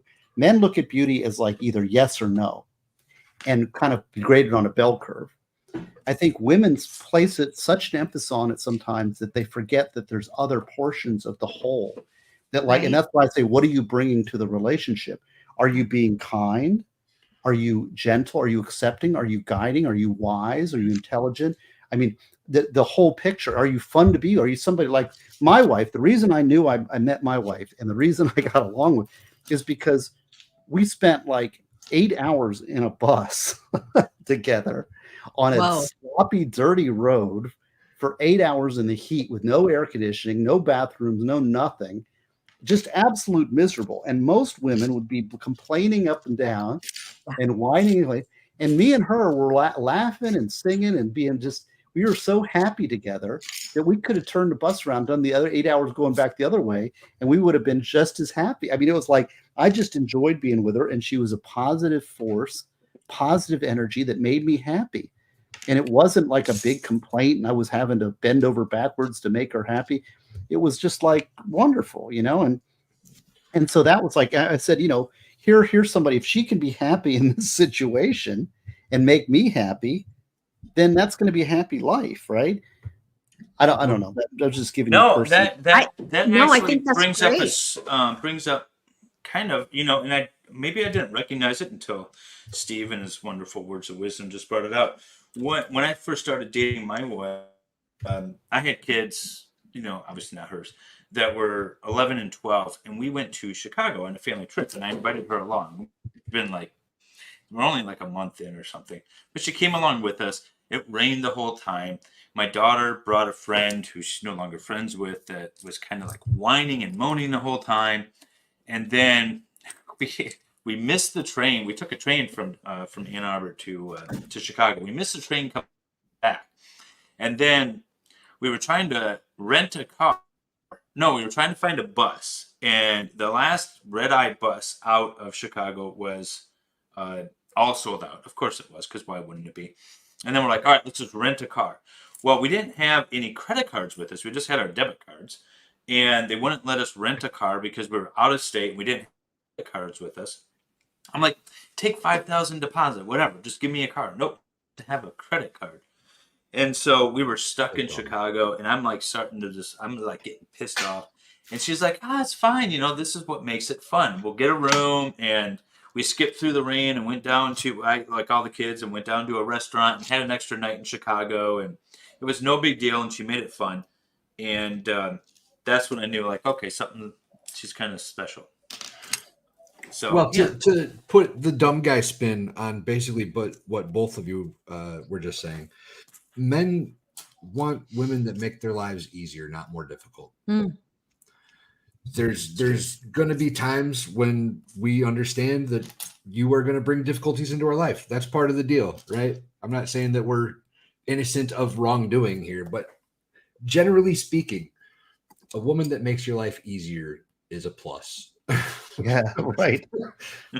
Yes. For a good man, it's going to want that, right? That's Agreed. it's tough. I mean, and it's very dependent on life situations. For But sure. if we're talking middle-aged women, it's tougher. Women have it tougher as they get older. I'm no doubt. Yeah. But men have it tough when they're young, and people. Yeah. And this is the thing. It's like when you're 19, you're invisible to women unless you're really a hot stud. You know, if you're just an average Joe, no woman's giving you the time of day. And so, you know, and it's tough because men, believe me, at that age want to have lots of women after them. They're after every woman they can see, right? But they're getting tortured by being ignored. And that happens for many years. And then they hit a certain age and they sort of hit a certain desirability. And then all of a sudden they get everything they want if some woman hasn't snatched them up, right? Yeah. Women experience kind of the reverse of that. I think that they get all the attention that they can ever desire when they're young. And then as they age, they lose that attention. Then they become invisible. And then they're like, where'd all the guys go? So, Well, and I think that's why I go for the older ladies. My wife's Right. older What? than me, but that Yeah, I go for the older because ladies. men My want to be wife's older- appreciated, right? My wife's older than me, and so it just worked out. David, Aaron Hack said that the boss hog represented Tatiana from Kent County, Michigan, the couple that starved their baby. Oh, yikes. Oh, That's where Okay. she saw boss hog. all right. I know that case, and I know that judge.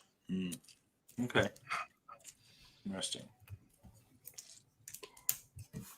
did we answer these questions? It's a little bit scattershot because we're not talking. I mean, are we talking specific to any particular age or person? Because that can wildly vary depending on age, right?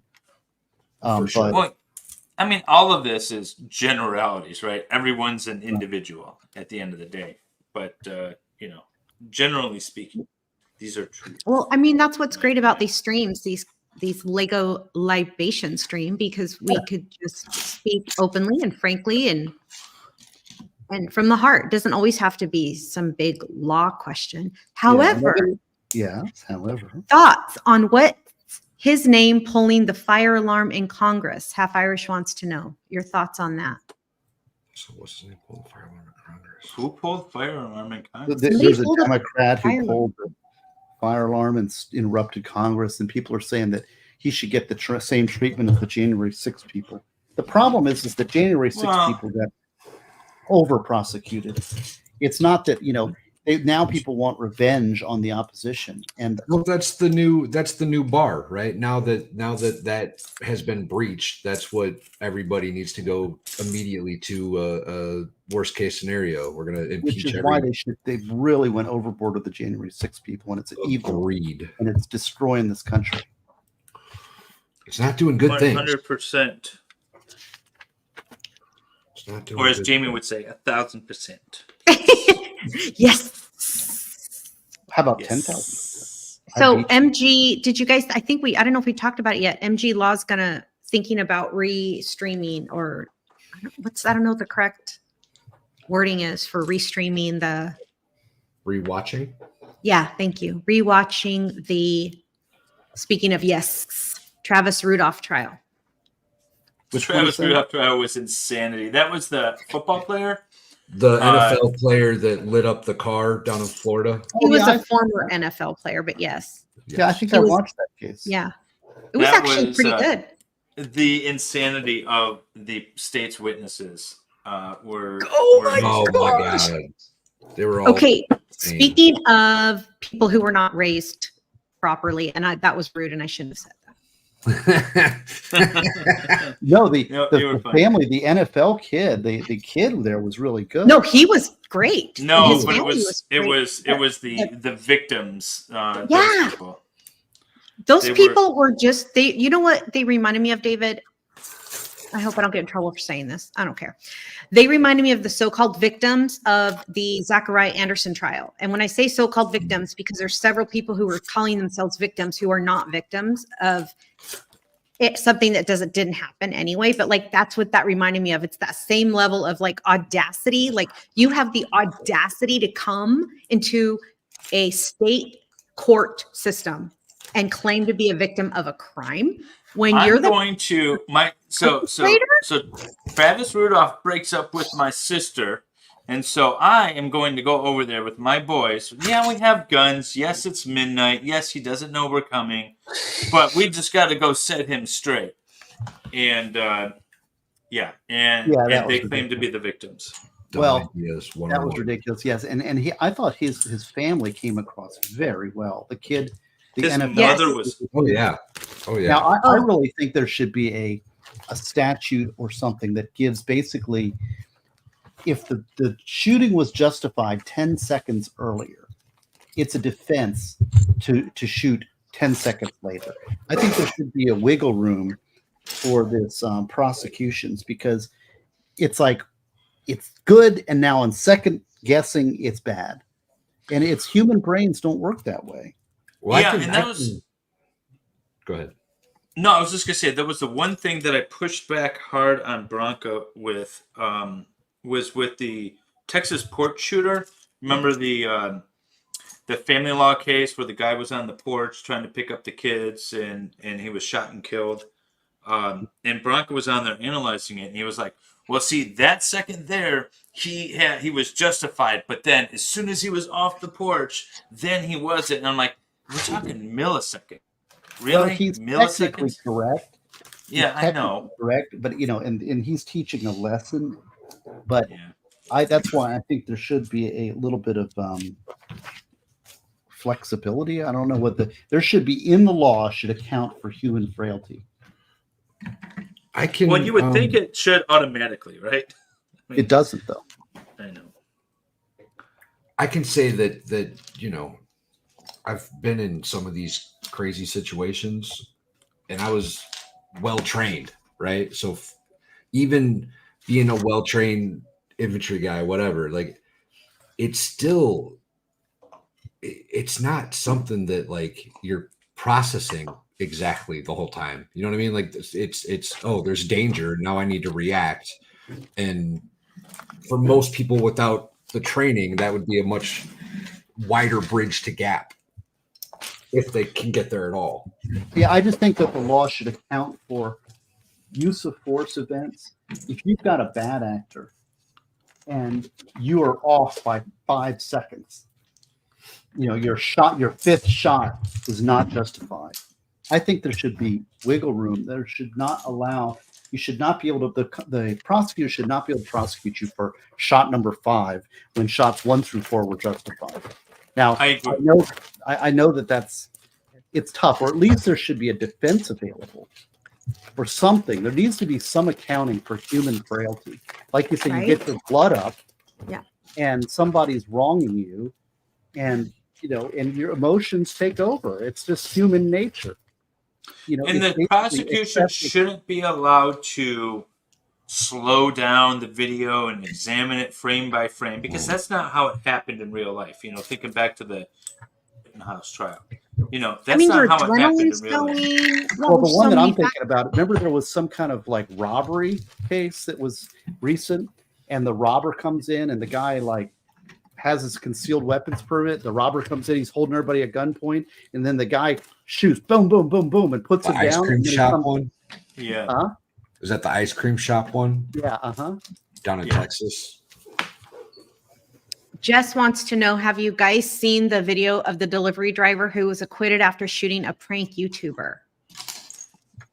That was bound to happen. Like the way these guys are messing with random people. Right. It's so dumb. Like, I'm amazed it's taken this long before somebody ended up. I haven't seen it. Do we want to play it? I haven't seen it. I haven't seen it either. I haven't seen it. I've heard about it, I guess. Mimsy wants to know, Steve, are you making the flowers/vase Lego for your wife? I am. Of course. It's my 24th wedding anniversary, October 2nd. 24. That's amazing. That's beautiful. I love that. And Jung wants to know, do you know about the hearsay rule that is always allowed in? Oh, sorry. She's talking about excited utterances link that I asked her to post. Thank you, Jung. Yeah. It's ridiculous. Oops, accident. I got opinions. You do? I'm What? sorry, I do occasionally. Tell us. Well, one of them is that I've seen some really abuse. There's Crawford is the one. When you talk hearsay, Crawford is the leading case. It's called testimonial hearsay. But there's all these exceptions. The exception that really bothers me is the 911 call exception. And that is, you get these 911 calls are just routinely let in when they're accusatory and anonymous. So I've had cases where it's like, this guy did it, and they name him and everything, and then it's like, but they don't. It's it's a 911 caller, so it comes in as a 911 call, but you don't know who called, you don't know who they are, you don't get a chance to depose them, you don't get a chance to cross them, nothing. It's just accepted as fact. It's accepted as fact because it's a 911 call. And it's an excited utterance, Steve. Exactly. It's an excited utterance. It's a present sense exception, all this crap. The problem is all of that's hearsay rules, but the Constitution overrides evidentiary rules. And judges just have a trouble understanding that.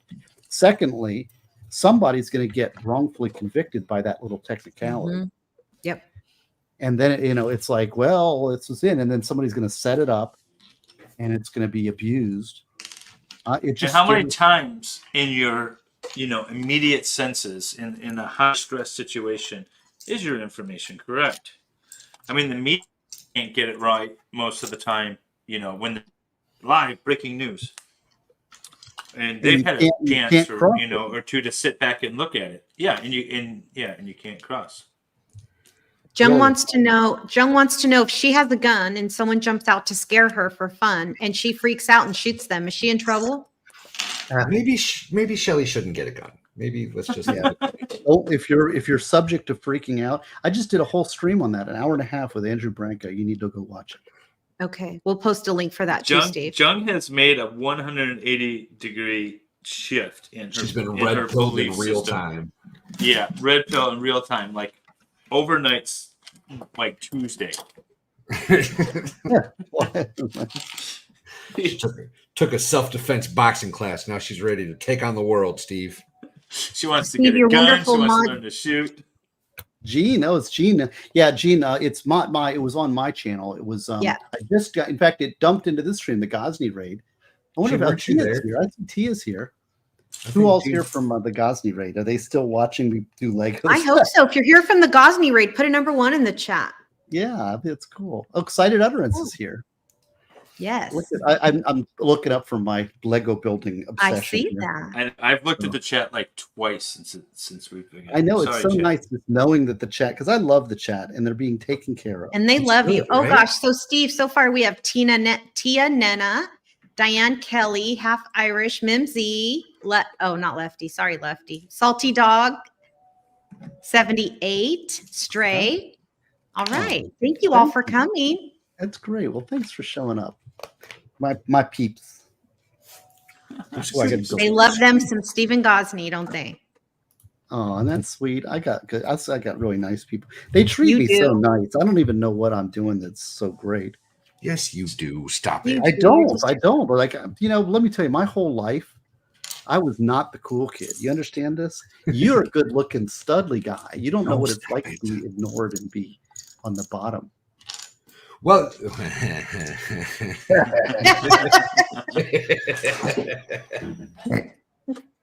she snorted. Yes. That is one thing that I was going to say earlier when we were talking about women and men and the whole thing, right? A majority of men will go their entire lives without receiving a compliment about their physical attributes. Yep, it's true. Yeah, women don't understand how important it is. A man, like just a little happy, a smile, an affirmation. Those things really are meaningful. Goes a long way. I insist upon it from my significant other. Forced it out of him. I don't think it works when it's forced. You're gonna smile at me. Yeah, whether you like it or not. Doesn't quite count. Well, and can we just make a little PSA right now for the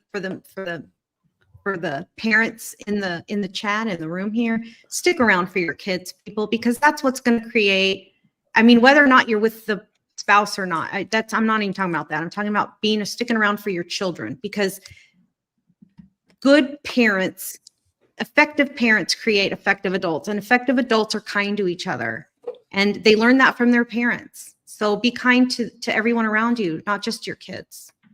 Show them by example. I agree. And I always judge the quality of my parenting not by how my kids behave around me, because a lot of times they can be shitheads around the parents, but around how they behave around other people. And if they're respectful around other people, I feel like I did a good job. Well, you didn't do a bad job then, right? I don't know. That's just my thought. I might be completely wrong. How did we do on the whole male-female commentary? I feel like, did we fully cover it? I don't know. I felt it's so vague, and it's such a big area, and it's such an important topic. I mean, I really feel that it's an important topic for because I really think we need each other as men and women, and there's so much stuff driving us apart. Well, The society. I mean, I still have, I still have many, many, many more thoughts.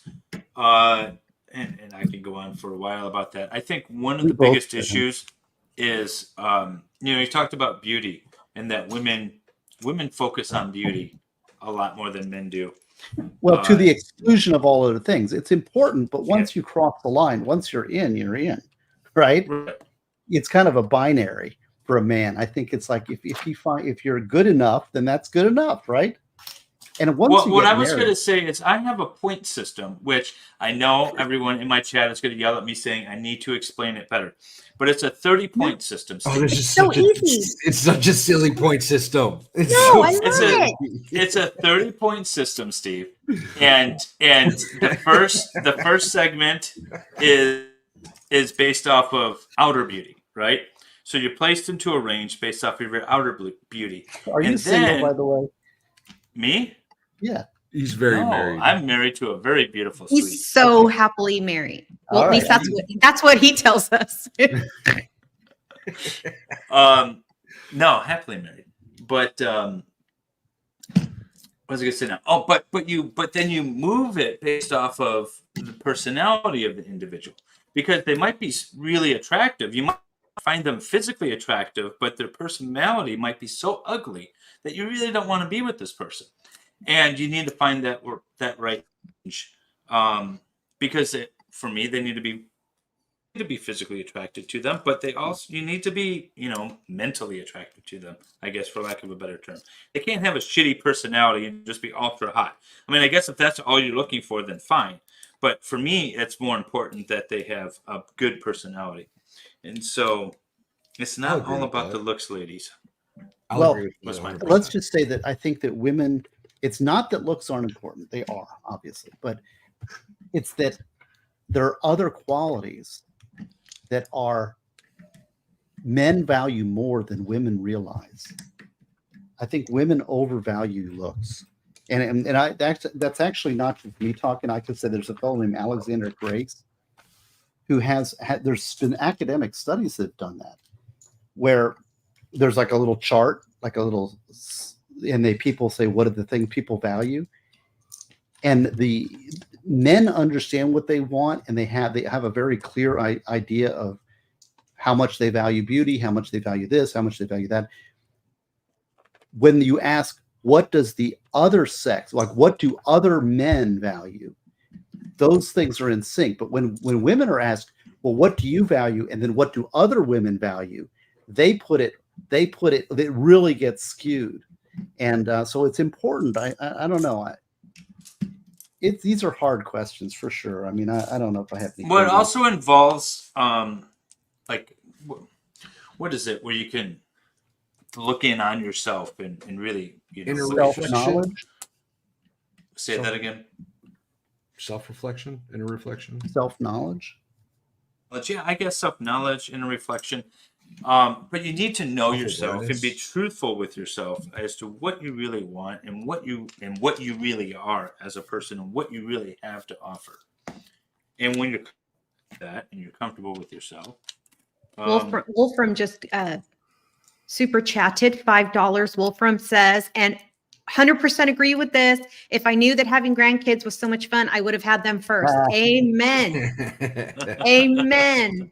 I have 3 beautiful grandsons, and they're 3, 3, and 8 months old, and I really wish I had them first. They were amazing. I don't have any grandkids yet, thankfully.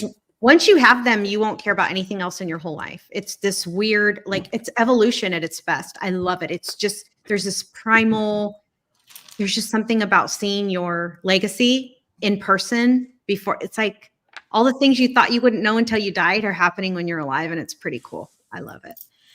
There's a study about human, particularly women, but in sociology that says essentially the argument is that women start menopause at a certain age and stop having children because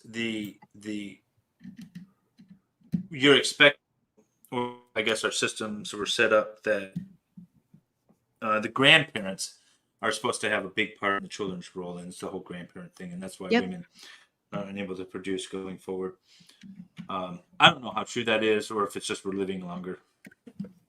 Jay-Z says, between Steve's stream and this stream, I'm learning a lot, enjoying the male perspective. Oh, thank you. Great. And Diane and Kiley. Feel free to ask more questions. If you guys have them. Yeah, feel interesting. free. That's Diane fascinating. Kiley's son is having triplets, and congratulations, Diane Kiley. That's amazing. Yikes. And the thing is I think that The we've son lost. is having triplets, or his wife? Her son. So it's a congratulations to her because she doesn't have to do anything for it. She just gets the fruit. A lot of this society, we have a broken society when it comes to relationships. And part of it is it's the fracturing between men and women. It's also a generational fracturing. I think that used to be that the parents and the older people and the married people would have more input into the whole, courting idea, right? And now it's like they aren't getting, they aren't getting listened to. They aren't valued. And so what happens is then you get this stupid, culture that's educating people. So I think I did too. I agree. Yeah, you get I don't know, all the Instagrams, influencer, all of this I'm lucky stuff. because in my culture, I'm Mexican American, and in my culture, the extended family is still a vital part of our everyday lives. That's one of the reasons I married my wife. I mean, she's a Filipino, and they're actually quite, and they're the Asian Mexicans. I get it. Yeah. Yeah, that's right. And and the fact is that she's very family oriented. Yep. And I think I didn't I was a child of a single parent, and my dad and I were estranged, and I did not want to have that for my son. Right. So I valued that a whole lot in her. And when she came here, the society, it's very blinding. It's like we're so wealthy, but in Where's reality, she from? I missed that. The Philippines. Okay.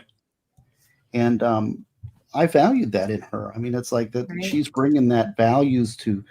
I don't want to have my my child grow up alone and separated from them. That's pain. That's torture. Right. So this is really cute. So I just bought a new house. I was telling Val and David this the other night. Well, I think David already knew. But anyway, I just bought a new house. Not like a new house, but like brand new, like no backyard yet and all that stuff. And I got the biggest backyard because I wanted to build a pool for the grandkids. And I still have a 13-year-old at home, by the way. And but my dad has a pool, and he lives 2 miles from us. And my 13-year-old said, I don't want you to build a pool. What 13-year-old says that? And I'm like, what? What do you mean you don't want to build a pool? And she said, then we won't have an excuse to go see my grandparents every weekend. And how will I bond with them if we don't have a reason to go over there? And I'm like, you're so awesome that you want to bond with your grandparents every weekend. And we don't need a reason because I have a key, so we can go anytime we want. But isn't that cool? So instead, I'm going to build a putting green and a driving range and a fire pit. But anyway. Hell yeah. Yeah. That's pretty awesome. I know. So yeah, my family is very important to me, and also to all of my children. Danielle's here. My kids were hanging out with my parents more often than I thought. I called them one time and I said, "Where are you guys?" Like, "Oh, we're hanging out at Nana's and Papa's." It's like, "Oh, all right, cool." Whatever. Which Danielle is here? Is it my Danielle? Yes. Well, I've seen her on The Expert. I don't know if she's also part of. Yeah, Oh, That's it is your Steve's Danielle. Danielle. It is your Yeah, that's Danielle. She Steve. talks about you all the time on The Expert. Yes. I love Danielle. She's my She adores mentoree. you. She's great, and she's my kind of person. I mean, one thing is that because she's a single mom, and she's got a great son, and I relate to where she's coming from, and she's doing a great job. And I had a great mom too, and this is one of the things I think a lot of, and we've talked. I mean, Danielle and I have had conversations, and one of them is that I think a lot of women feel guilty about, because they know the statistics. They're being honest with themselves. They're going to see it. It's like tough with a single boy, single mom raising a male, the statistics go way up, right? Mm-hmm. And so they feel guilty, but what that can go the wrong way. They can get really out of sorts. In fact, Prepare, I write about this in Prepare about how my mom overcame that challenge. And, and it's not predestiny, and you can't let that be an excuse. You still are mom, and you still got what you've got, and you've got so much to, it's not fate, right? There's a way through that. But a lot of times, because moms feel guilty about being a single parent for whatever reason, they feel guilty. It's like, and which may be rational even, but they let the guilt then control their actions to the point that they lose shock of what they're trying to do, which is raise a good boy, good That's man. Right. And it's a TV show. Oh, sorry, I thought you were done. Well, she's got a great son, and she's doing a good job. But sometimes you just need that reassurance, And I think being raised by a single parent and single mom, I think people look to me and they're like, okay, well, what's the secret? But the secret is you got to be the parent first. You can't be their friend. You can't let that guilt. You can't let that guilt card be played for the boy, because once they find that you got that weakness, it's so hard though, Steve. It is. I know. Yeah, I know. So parenting is hard. Effective parenting is difficult. We're not here to be their friends. I'm not emphasizing it to give people an excuse. I'm just pointing out the fact that it is very hard to be the parent first. And my first wife and I are divorced, and at one point I had both the kids, and she was not, and so I'm the only parent. And yes, I have my current wife, but she's not their mom, and so I feel like sometimes I have to play both the good cop and the bad cop, and it is very difficult. No, and I'm not but see, that's why we need each other, and we need encouragement, because sometimes you feel all alone, and you feel like what you've got is not enough. But all you can do is what you can do. And we need to encourage and support each other and do the best we can. And even though I was raised by a single mom, I'm glad, because my dad was an abuser. And, sometimes that's the right call. And, we don't have perfection. There's no perfection in life. You just do the best with the cards you're delivered, right?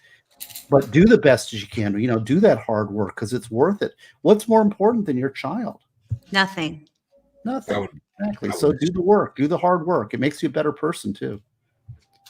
I have there was a TV show that was on for a couple of seasons. I can't remember the name of it right now. But it was all about single parents. It was a comedy. And if you guys remember, Everybody Loves Raymond. I love that show. It was called Single Parents. Single Parents. Yes, it was. I think that's what it was called. That was a great show, and it made it kind of fun, but it kind of made it feel okay to be a single parent. And it was at the time before I got remarried, and when I was still, just me and the kids kind of thing. And I really liked that show. It was encouraging. No, I love that show. It's interesting because I have two very, very adult kids, obviously old enough to give me grandkids, and then one 13-year-old. So I parent the 13-year-old a lot differently than I parented the older kids, because I saw how well the older ones turned out, and I gave myself a break. I'm like, why? I don't need to be so hard on this poor 13-year-old kid who's all by herself with no sibling. At least the older two had each other to complain about to each other. Right. But she's all alone with me, and I'm like, let me cut her some slack. And she still thinks I'm way too strict, but well, you can't. Our society is too permissive.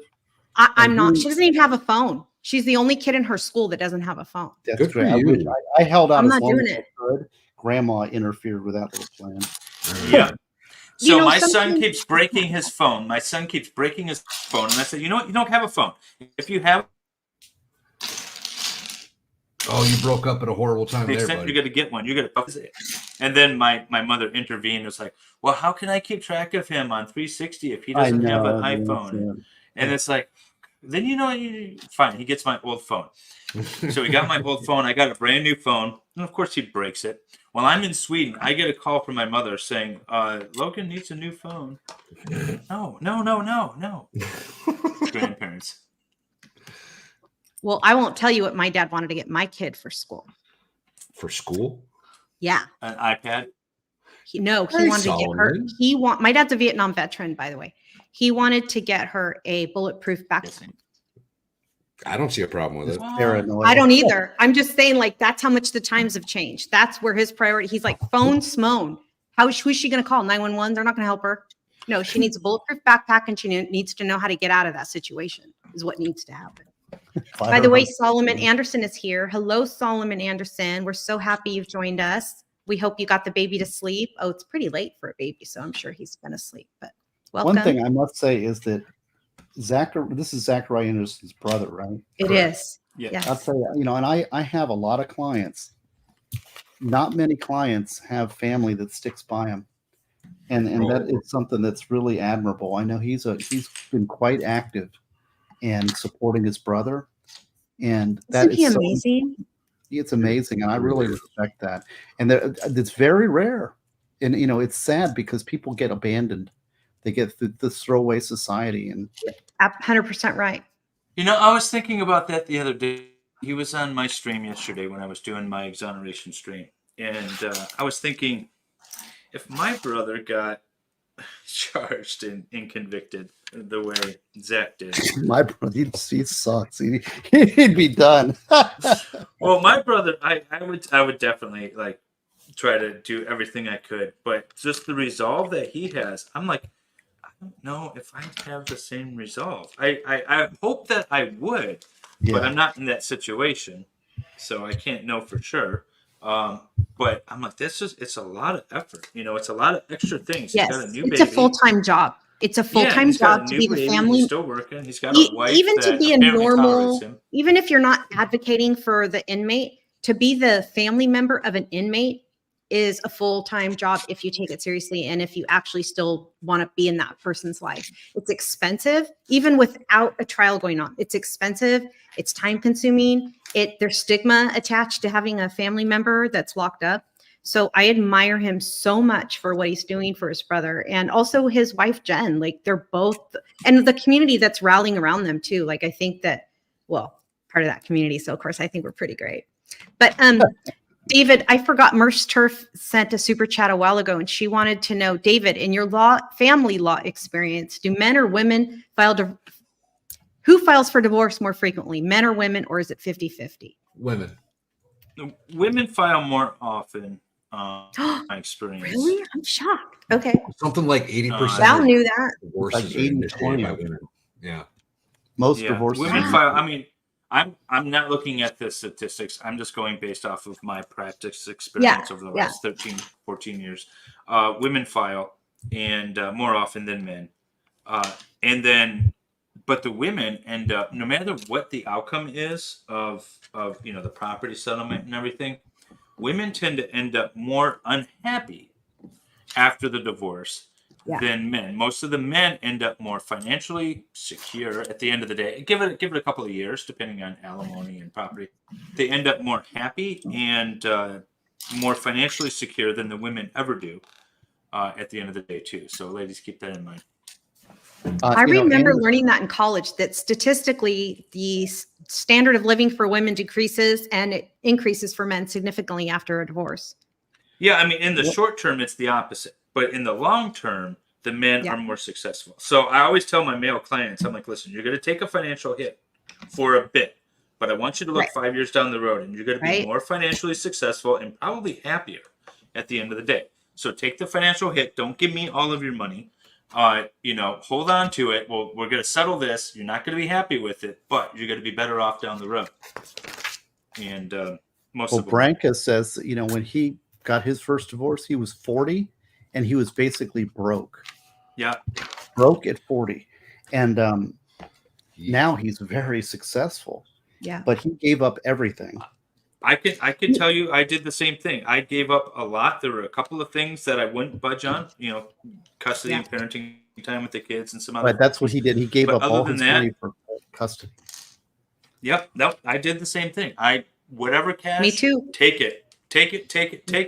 There's always more money. That's right. And if Anderson's still in the chat, I wanted to say that. Yes, sir. Mm-hmm. I wanted to let him know that I'm going to be doing a stream with my buddy Mary Rose Peterson, who runs a company, juryinvestigations.com, and I think he may know about that. So if he wants to hear from her, and he can obviously join the chat and ask questions. But we're going to go through the Murdoch case, but that's something that. And that's on Tuesday, correct, Stephen? Tuesday at 8:00, right? So Solomon, did you hear that? Tuesday, 8:00 in Stephen Gosney's stream. I think we've talked about this before. I think you've been around when we talked about that jury specialist. I know what she's about, and it's tough because once you've been convicted, it's very hard to undo that. I do appeals, and I know how hard it is to get an appeal. But it's not just appeals. There's other what do you call it? Avenues, I guess is the way to say it. Steve, let me ask you a question. Since you do a lot more appellate work than I do. I remember the American woman in Italy that was charged and convicted of murdering her roommate in Italy. Right. And she eventually was acquitted by the Supreme Court of Italy or whatever. But what I found was interesting is that the appellate courts act as almost secondary trial courts where they can hear new evidence and review the testimony and things like that. It's not like ours where they just look for legal errors. Do you think what are your thoughts on that type of system as opposed to what we have? That's the Italian system. That's not us. I know, but what do you think of that system? I mean, do you think that it's a good idea? What are your thoughts on that? Because I just found it a very interesting system. That's very hard. I just don't know enough about the other systems to know. I think that there's we got a lot of problems in our system, but most of it has to do with people. Yeah. Well, not necessarily, what do you call it? The system itself, it's the people that make up the system. Right. The people that operate within the system, rather. Trying to figure out where this stuff goes now. I don't know. Steve, Solomon Anderson wanted to know if you know that he was going to be doing a stream with Ricada and Vices on Monday. I did not. It's tough. Now you know. I know. And we know you're busy, but. Well, see, this is the problem. I know that was a long trial, and I know that the interwebs, or whatever you want to call this thing, is very behind Solomon Anderson and the Zacharias. And from what I've seen, I didn't watch that trial, and it's real hard for me. It's painful. I understand. It's actually painful for me because I know that I have a lot to offer, and everybody wants my advice, and I know what I do. Sure. And I know there's people in need, but it's like I can't really help because it's not my jurisdiction. Right. And I know that there's such wrongful convictions, and I've seen it. But the problem is that that's my life. You know what I'm saying? That's what I do already. Yeah. But I'm in Florida, and there's limits to what and also I can't even really advise on it, especially since I didn't watch the trial, and it's a long trial, and I don't have time to commit to watch the trial. I mean, it's hard for me to really I don't know. Well, I can make you an offer, Steve. The first week of March, I have committed. That's essentially the 1 year anniversary of the trial. I have decided that I am going to do a full rewatch of the trial. I will say too, though, that Valhammer has remastered the original trial coverage. He's edited it down to its essential parts. All the sidebars and breaks and everything are taken out. 80 minutes. Huh? It's down to 80 minutes, right? The trial summary. Wow. Oh, plus commentary. Yeah, no. But that's not what I'm talking about. I was talking about doing a rewatch of the entire trial. what I planned on doing is that first week in March, doing a complete rewatch of the trial, and I should be able to fit it into about 5 to 6 days, because everything's broken down, and I'm going to do a full rewatch of the entire trial, if you're interested. Well, I'm interested. The problem, I don't know. I mean, it's tough because what am I going to offer that everybody else is not offering? True. I mean, I don't Maybe really, just some more platform time, well, maybe. yeah, I got it. It's just, it's so, I mean, it's hard to explain, but I hear you. it's like, I don't know. I'm not really a trial streamer. I don't really Yeah, do that. I get it. Yeah. I do. I'm on other people's streams, and those people have covered it very extensively. And actually, I've actually given some advice and to Mr. Anderson and the family there, kind of on the QT, best I can do, based on some experiences and all. But it's very hard because it's sort of like the January 6th thing. It's very painful for me to watch that. I know what you mean when you say painful.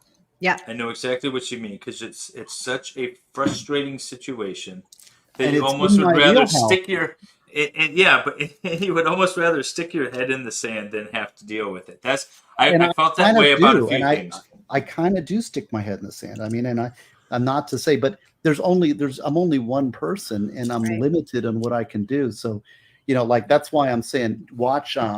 They need to watch my buddy. My buddy Jury Investigations, Mary Rose Peterson. Yeah. I really do think she could offer some solutions, or at least some great advice. Yes. To the team, to Zachariah and also, Anderson. and knowing what the limits on what appeals can do, and what they cannot, and making sure that how. Did you just get? Sorry to interrupt you. Did you just get Rosemary Peoples and your friend from Jury Wash mixed up, or am I imagining that? No. Rosemary Peoples is one of our trial attorneys. She's one of our capital trial attorneys. No, Rosemary Peoples is a different person. She's amazing. Yes, she is. No, this is Mary Rose Peterson. Okay. Either heard it wrong or you said it wrong. One of the two. Well, whatever. I'm just trying. This is what it is. It's how's this go? I don't know where this piece goes. David Jung said that she needs to send you again the clips from the original Anderson trial because my comments are awesome. Wait, what? Yeah, and I know, and the thing is like I've got a perspective on it, but like, okay, I agree. Everything that I've seen on the Anderson trial comports with what I've seen in other wrongful convictions. Okay. Yeah. Especially, and I saw that asshole prosecutor, excuse me, but whatever his name was, I don't even know, but that Gravely. Get wrecked. Whatever Gravely. that guy was, he was a complete jerk. And that to me is very comports with other prosecutors I've seen that are very bad. And that's the kind of stuff that results in wrongful convictions. I'm very much against it. I speak out against bad prosecutors all the time. Yeah. And I'm concerned that he's a professor at a school. I don't know if it's a law school. I'm hoping at the most it's a community college. We agree, Steve.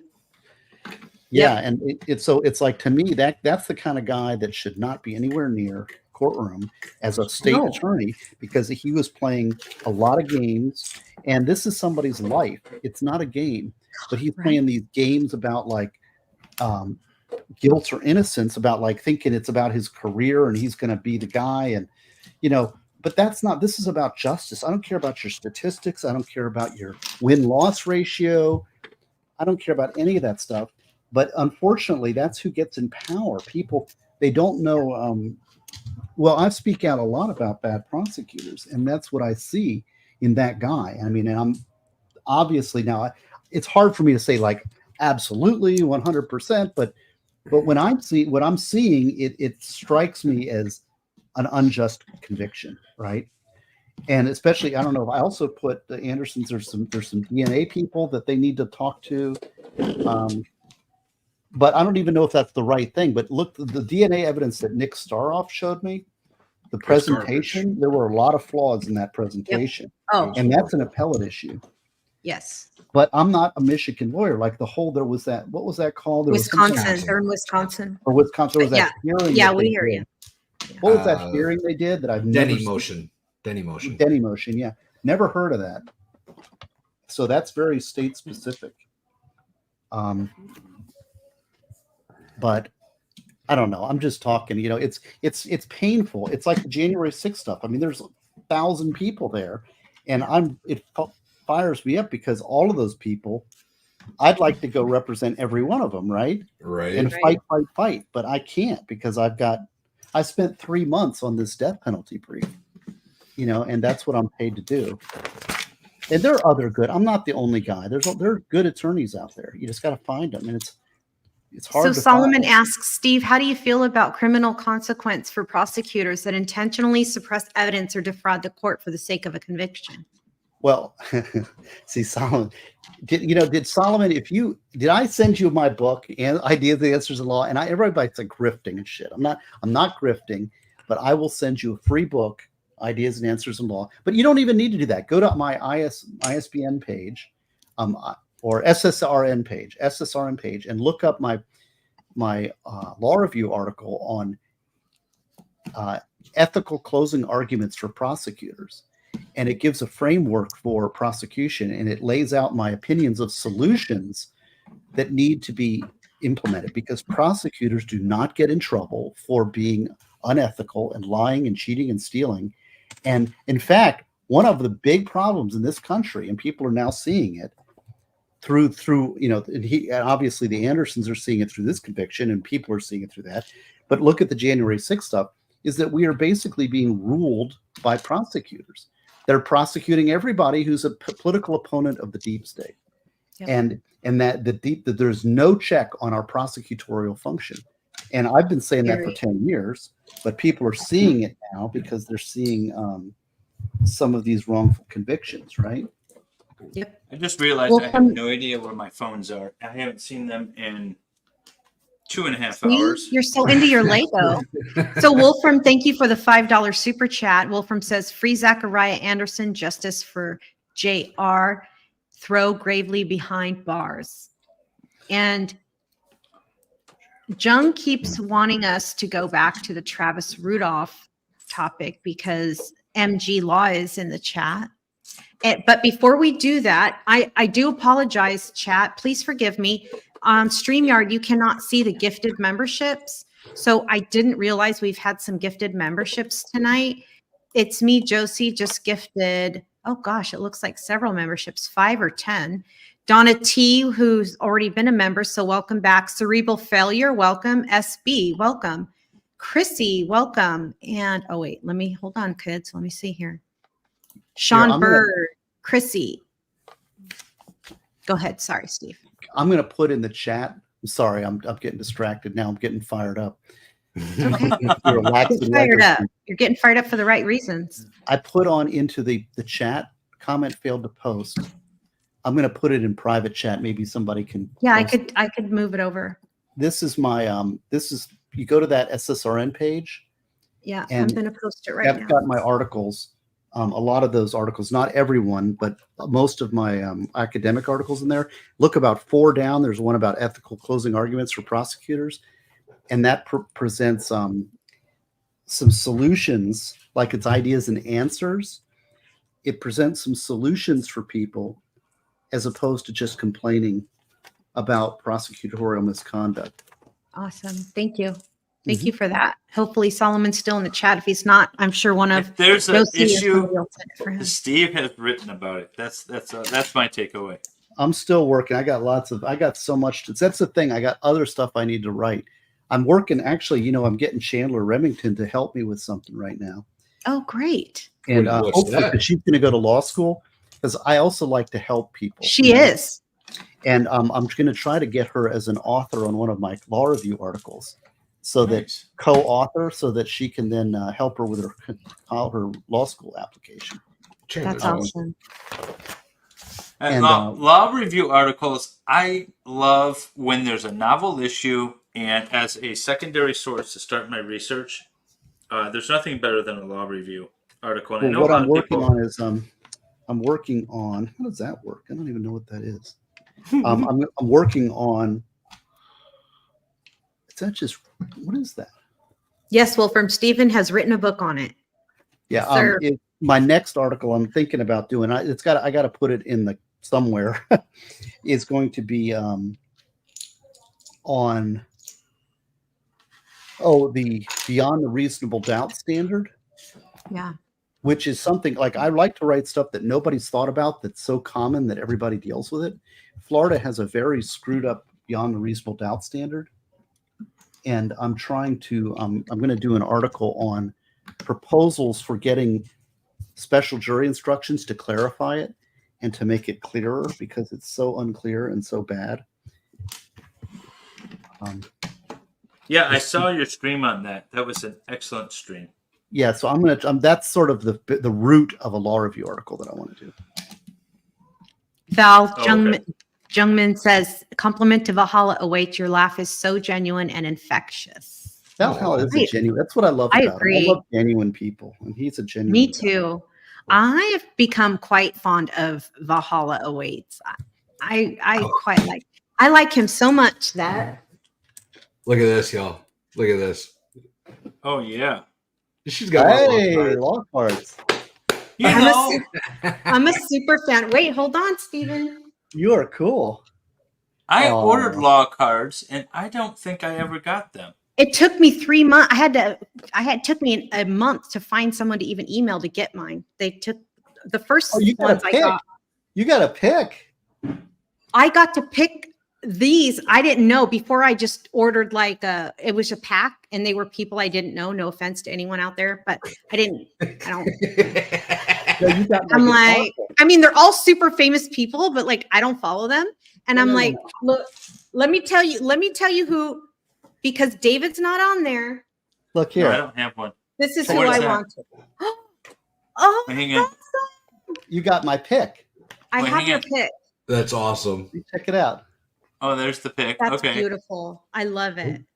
That's Oh, and then that's pick what is I on the use. cup. Nice. Yeah, it's actually on here. It's actually, you could take it off. And look who else I got, Wait, because there's I an finally actual guitar pick on that card? yes, Yeah, it's an that's- actual guitar pick, Val. Look, Oh, that's It's awesome. my guitar pick. it's sent- his. I Like, sent- it's legit. Like, see? I sent Farmhand Tom a bunch of my picks that I used. I like it. And here's my other favorite. Nicholas. Nick, that's awesome.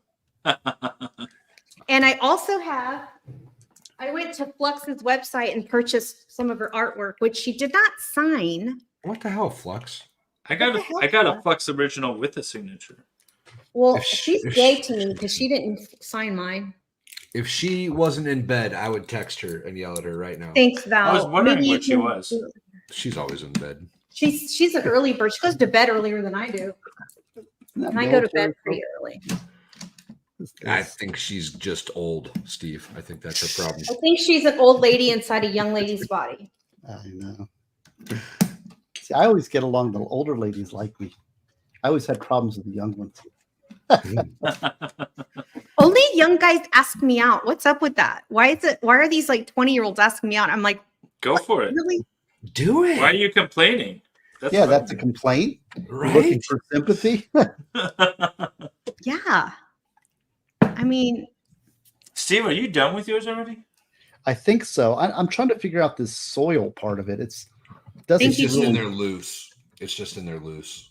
It just goes. Steven, in your there. mod Yeah, Jean it's is a pain on in the top butt. of things. We like her. Gene XO is amazing. Oh, Gene is awesome. I've told everybody always, if you see Gene XO in your chat, mod her immediately. You will not be sorry. She was in my Actually- chat for like a second. I didn't get a chance to mod her, and now I'm not looking. So if she's in mine too, I can't mod I her. probably can do it. I probably have your powers right You now. have the don't I? no, no, you You gotta don't. be on YouTube. You gotta do it on YouTube. Oh yeah. Don't work. Sean Bird, I've never been a receptionist. No, I did not. These are actually my nails. People are commenting on my fingernails. They're my real nails. And they're short. I cut them because I went to visit my grandson 2 weeks ago. And my daughter will not let me, she doesn't let me do things I want to do with the babies if my nails they're usually out to here long. Mm. But thank you for the compliments. I love my fingernails. Wait a second, where does this go? See, I do beauty things for me. Like I don't try to, my goal in life isn't to trap somebody with my gorgeousness because that's not where I'm at in my life. Like I want a quality human being. Like I want a quality, kind person. But I like to look cute for me. Like I think my nails are cute. And if you don't like them, then poo-poo. Well, see, that's what we were talking about. A lot Yeah. of women dress They do up it and to look get a pretty guy. for each other, not for Right. the men. Well, I don't even do it for other women. I do it for me because I like it. Sean Bird likes my ASMR. The clackety clacks. Yeah. Get the the Dolly freaking Parton. Dolly Parton. Yes. I love her. I She's love my idol. I just adore her. She is a big thing in my neck of the woods. So Steve, if the expert and I are talking about maybe doing a meetup at Dollywood, because that would be amazing just to go to Dollywood again. Would you be willing? Would you want to join us? Have you ever been to Dollywood? I love that part of Tennessee. It is beautiful. But I'm going there. It really depends on the timing. Well, yeah, we'd have to arrange it, but yeah, I'm interested. Dollywood is. Have you been to Dollywood before? I have not. There's a what is it? The Smoky Mountains are right there. So Yep. Yeah, and we went to Vertucky and went hiking. I call it Vertucky because there's that. It's the Cumberland Gap, and it's where like Tennessee, Kentucky, and all of that kind of merge. So it's like when you're hiking on this trail, you're in and out of like 2 or 3 different states all at the same time. And so we a couple of years ago we made a big trip and did all that, and it'd be fun to do that again. Well, I'm a huge Dolly Parton fan, and I definitely am going to go to Dollywood this year. Maybe not this, like 2024. I'm going. I will definitely. This year's almost over. I will definitely be at that meetup. Yeah, that'll be a good time. Hell yeah! I mean, seriously, I have to. What the frick? David Jung says you are. Wait, what did she say? We're complimenting you. You are big and strong. Yes. And you build really cool What a boats. random compliment. Thank you, Joe. But you built really cool boats. Well, I'm still working on one, but I've repaired many cool boats. I'll say that. I'm building still the first one. And then my wife has decided that we are going to take off and sail across to Europe. And I'm very excited to hear her say that because that's something I've wanted to do for a while. So we have that to look forward to as well. That's really cool. You know, Europe's mostly land, right? Sail to Europe. Oh, to Europe. But you could sail around. You could sail through the sail across. Well, first go to like Nova Scotia and then sail across to Iceland, and then you can sail over to Ireland and all that, and do all that area, and then you can go down and around, and then go into Scandinavia, and that's kind of the idea. Be a good time. To sail her back home is the idea. Jung has a compliment. Steve, you didn't for know I was Steve, married? too. I don't know anything. I'm so clueless, I always say I know everything and nothing at the same time. I know nothing. I know nothing at all. This is one of my superpowers is I forget everything and I know nothing. And so that helps humility because I just have great, exceptional forgetfulness. Compliment to Stephen Gosney. Thank you. This is from Jungmin. Thank you for sharing and shining your heart with the world. Oh, well, thank you, Jung Lee Minx. Oh, thank you very much. Well, I'm just me. What can I do? we love just you. Thank you very much. That's kind. Isn't that nice? Isn't it wonderful to spread some positivity in the world? We think so. We think so. You're spreading a lot of negativity in Nick's chat last night, though. Oh, I was. Yes, I was. I'm bombing. Well, I was like, who is Steve in the fight with? What is going on? By the way, MLS has a very stunning wife. Speaking of beauty, I mean, we don't know her. We only see videos, but she's easy on the eyes. That's for sure. Yeah, she's definitely out of my league, and I appreciate her. I think all men should marry up. I think that's a good thing to do. Yes, and going back to Steve's early comment, you have to be up, right? If the goal for all men is to marry up, ladies, you have to be above. And what does that mean? It doesn't mean, you just gotta, It doesn't be mean the- go for a loser. It means go for somebody that you wouldn't. Don't go for the looks. Go Well, for there's kindness. also something about like there's things that we can control and things we cannot control. Right. The serenity prayer, and that there's a lot of stuff that we can't control. And I mean, and that's you just kind of have to face that fact. But there's a lot of things you can control, and are you maximizing those things you can control? Mhm. Yeah, Oh, that's kind of what I was getting at. Like, what is the definition of marrying up? Is it being attractive? I married my wife because she is awesome and she's my best friend, and that's what came first. Yeah. I just happened to luck out that she's also a looker. Well, and I think that initial attraction is important. Oops. Sure. It is definitely. Don't you hate it when you drop something and then it stops bouncing? And Oh my gosh, that happened with my earring backs recently, and I'm still looking for them. So Steve, talking about getting divorced and all this stuff, and I mean, well, obviously you didn't know I was married, but let me tell you how I met my new wife. So I grew up in sailing and stuff like that, and I wanted to give my kids the same experience. So while I was married to my prior wife, I joined a club, got a boat, and did all that, and I wanted my kids to have that experience. Well, my current wife was the membership director there, and all I did was talk to her about, hey, what's my well assignment? How much do I owe? How much do my kids rack up on the food, this month, and things like that, until my now ex-wife decided to file for divorce. And then start spreading rumors that myself and the membership director were having an affair, which didn't happen. We didn't talk to each other about anything at all, other than here's my money, here's my credit card, pay my bill, until this affair allegation.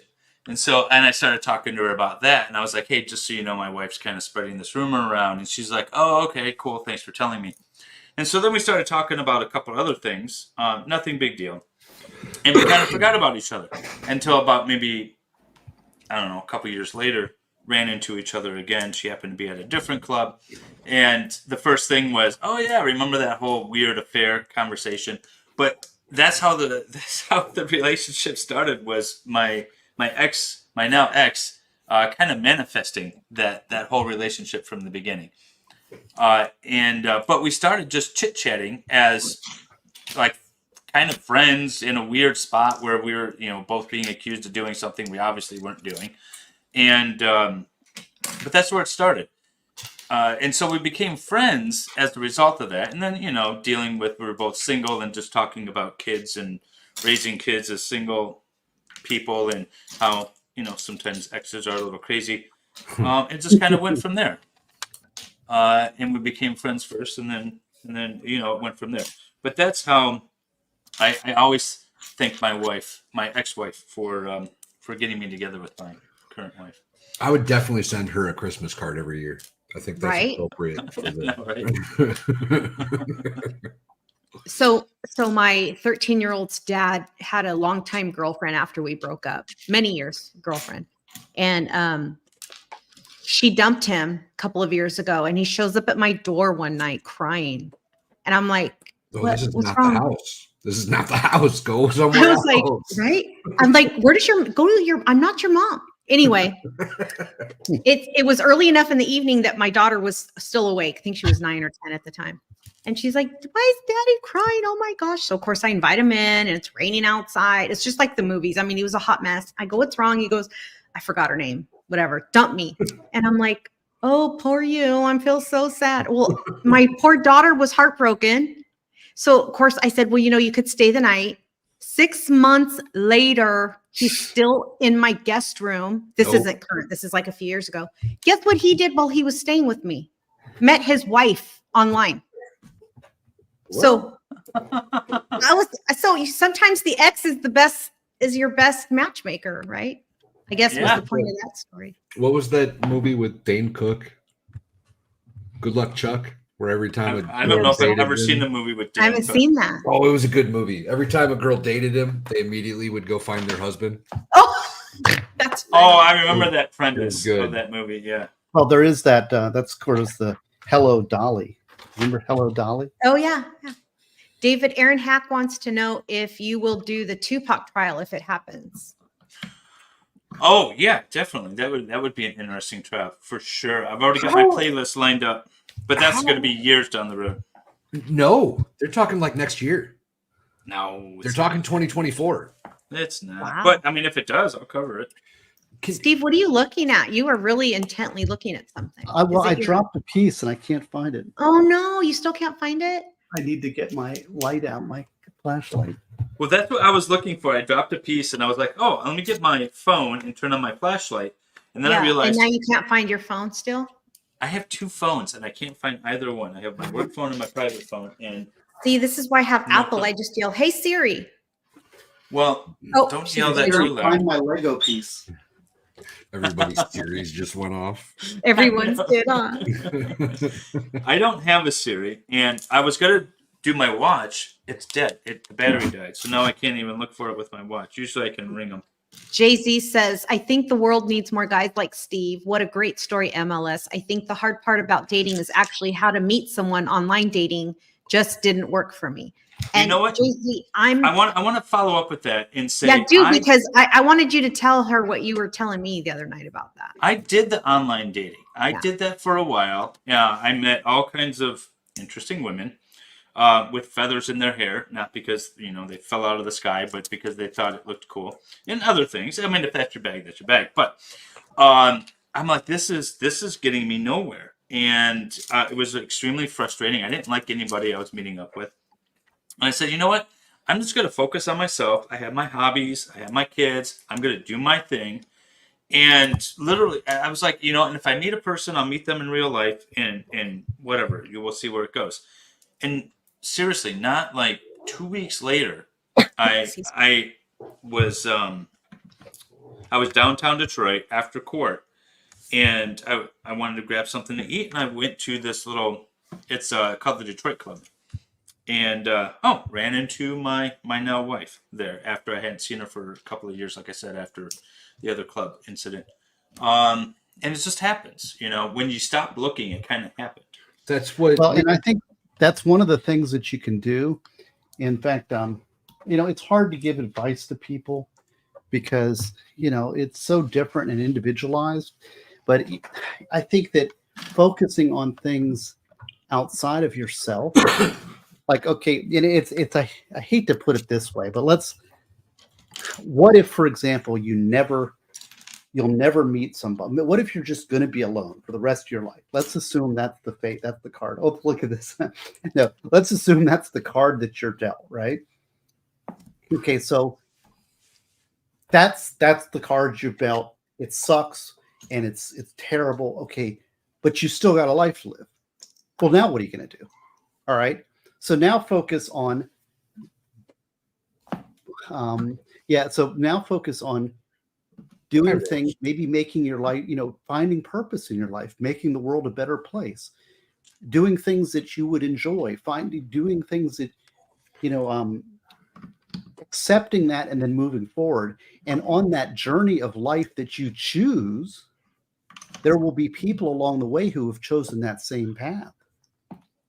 And this is the thing is I think that then you get outside of yourself and you talk about something that's greater than yourself. You start, this may be more male advice. I don't know, but I think it goes for women too, that,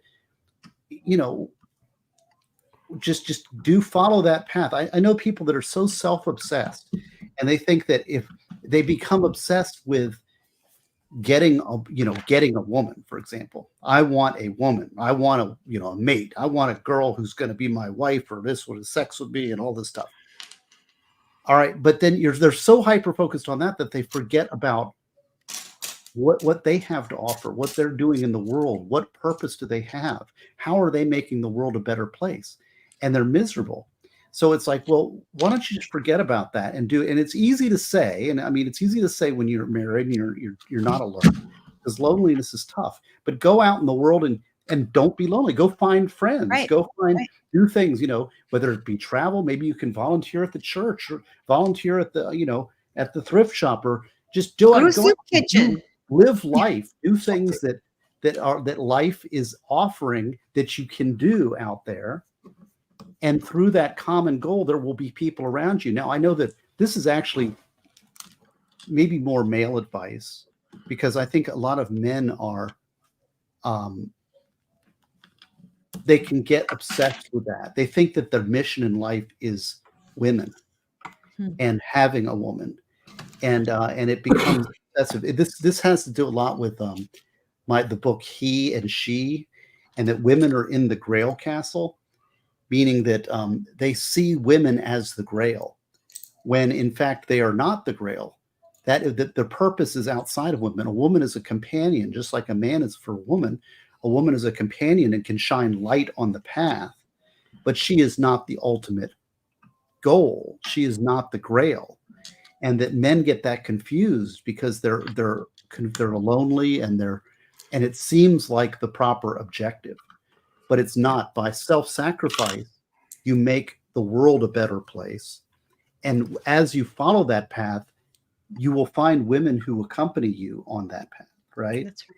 A man without purpose is not that interesting to women, I think. I think women like a man who has purpose. And like, men are there's, let's look at, we can ask, it's put it in simple terms, like, there's rock star guys, and there's women that like the rock star types, or there's the athletic types, or there's the intellectual types, the lawyer types, and there's women that like those type of men, right? Well, as you follow that path, the women that like that will be around that group, right? And so by following your mission, now if all you're doing is looking for women, you're not following any path. You're not casting any goal that a woman wants to associate herself with. You're just obsessing on her and wanting to control her. Give me what I want, woman, right? And that's not fair. She's just a woman. She's not God, and she's not the purpose in life. She's a companion. She's somebody that adds to you, makes you better as a whole, and can be a companion as you go through life.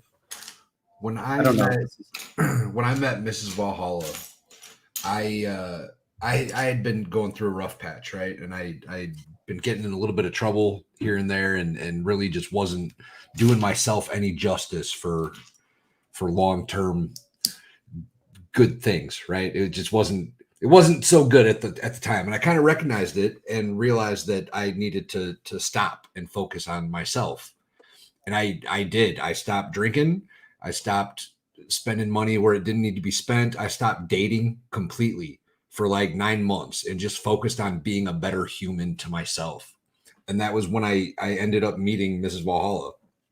And like the second I met her, it was immediate. I knew. Yeah. So here's a good example. And I mean, I'm not busting on anybody in particular. All right. But it's sort of like, okay, that's fun for the moment, right? If you've got a guy who's good looking and all that, that's it. But is that a companion? Is that somebody who's going to make your life a better thing? Or what are you here for? I mean, it's not for everybody. This is just Gosney's philosophy, and I actually, now that I'm done with my orchid, you want to see my orchid? Yes, we want to see it. Big screen, please. Big screen, please. Can you Coming right up. I got it. Look at you. Oh, it's beautiful. Nice. Heck yeah. That looks real. It's a really awesome set. I love that. Oh, that's beautiful, Stephen. Let me see if I can find this though. I've got, because I wrote about this in Prepare. I mean, oops, what's that? Is that my Lego? You didn't step on the Lego you were missing. Let's see here. Everyone's loving it. All the comments are really positive. Are they? Am I not boring you? No. Never that. No. Never that.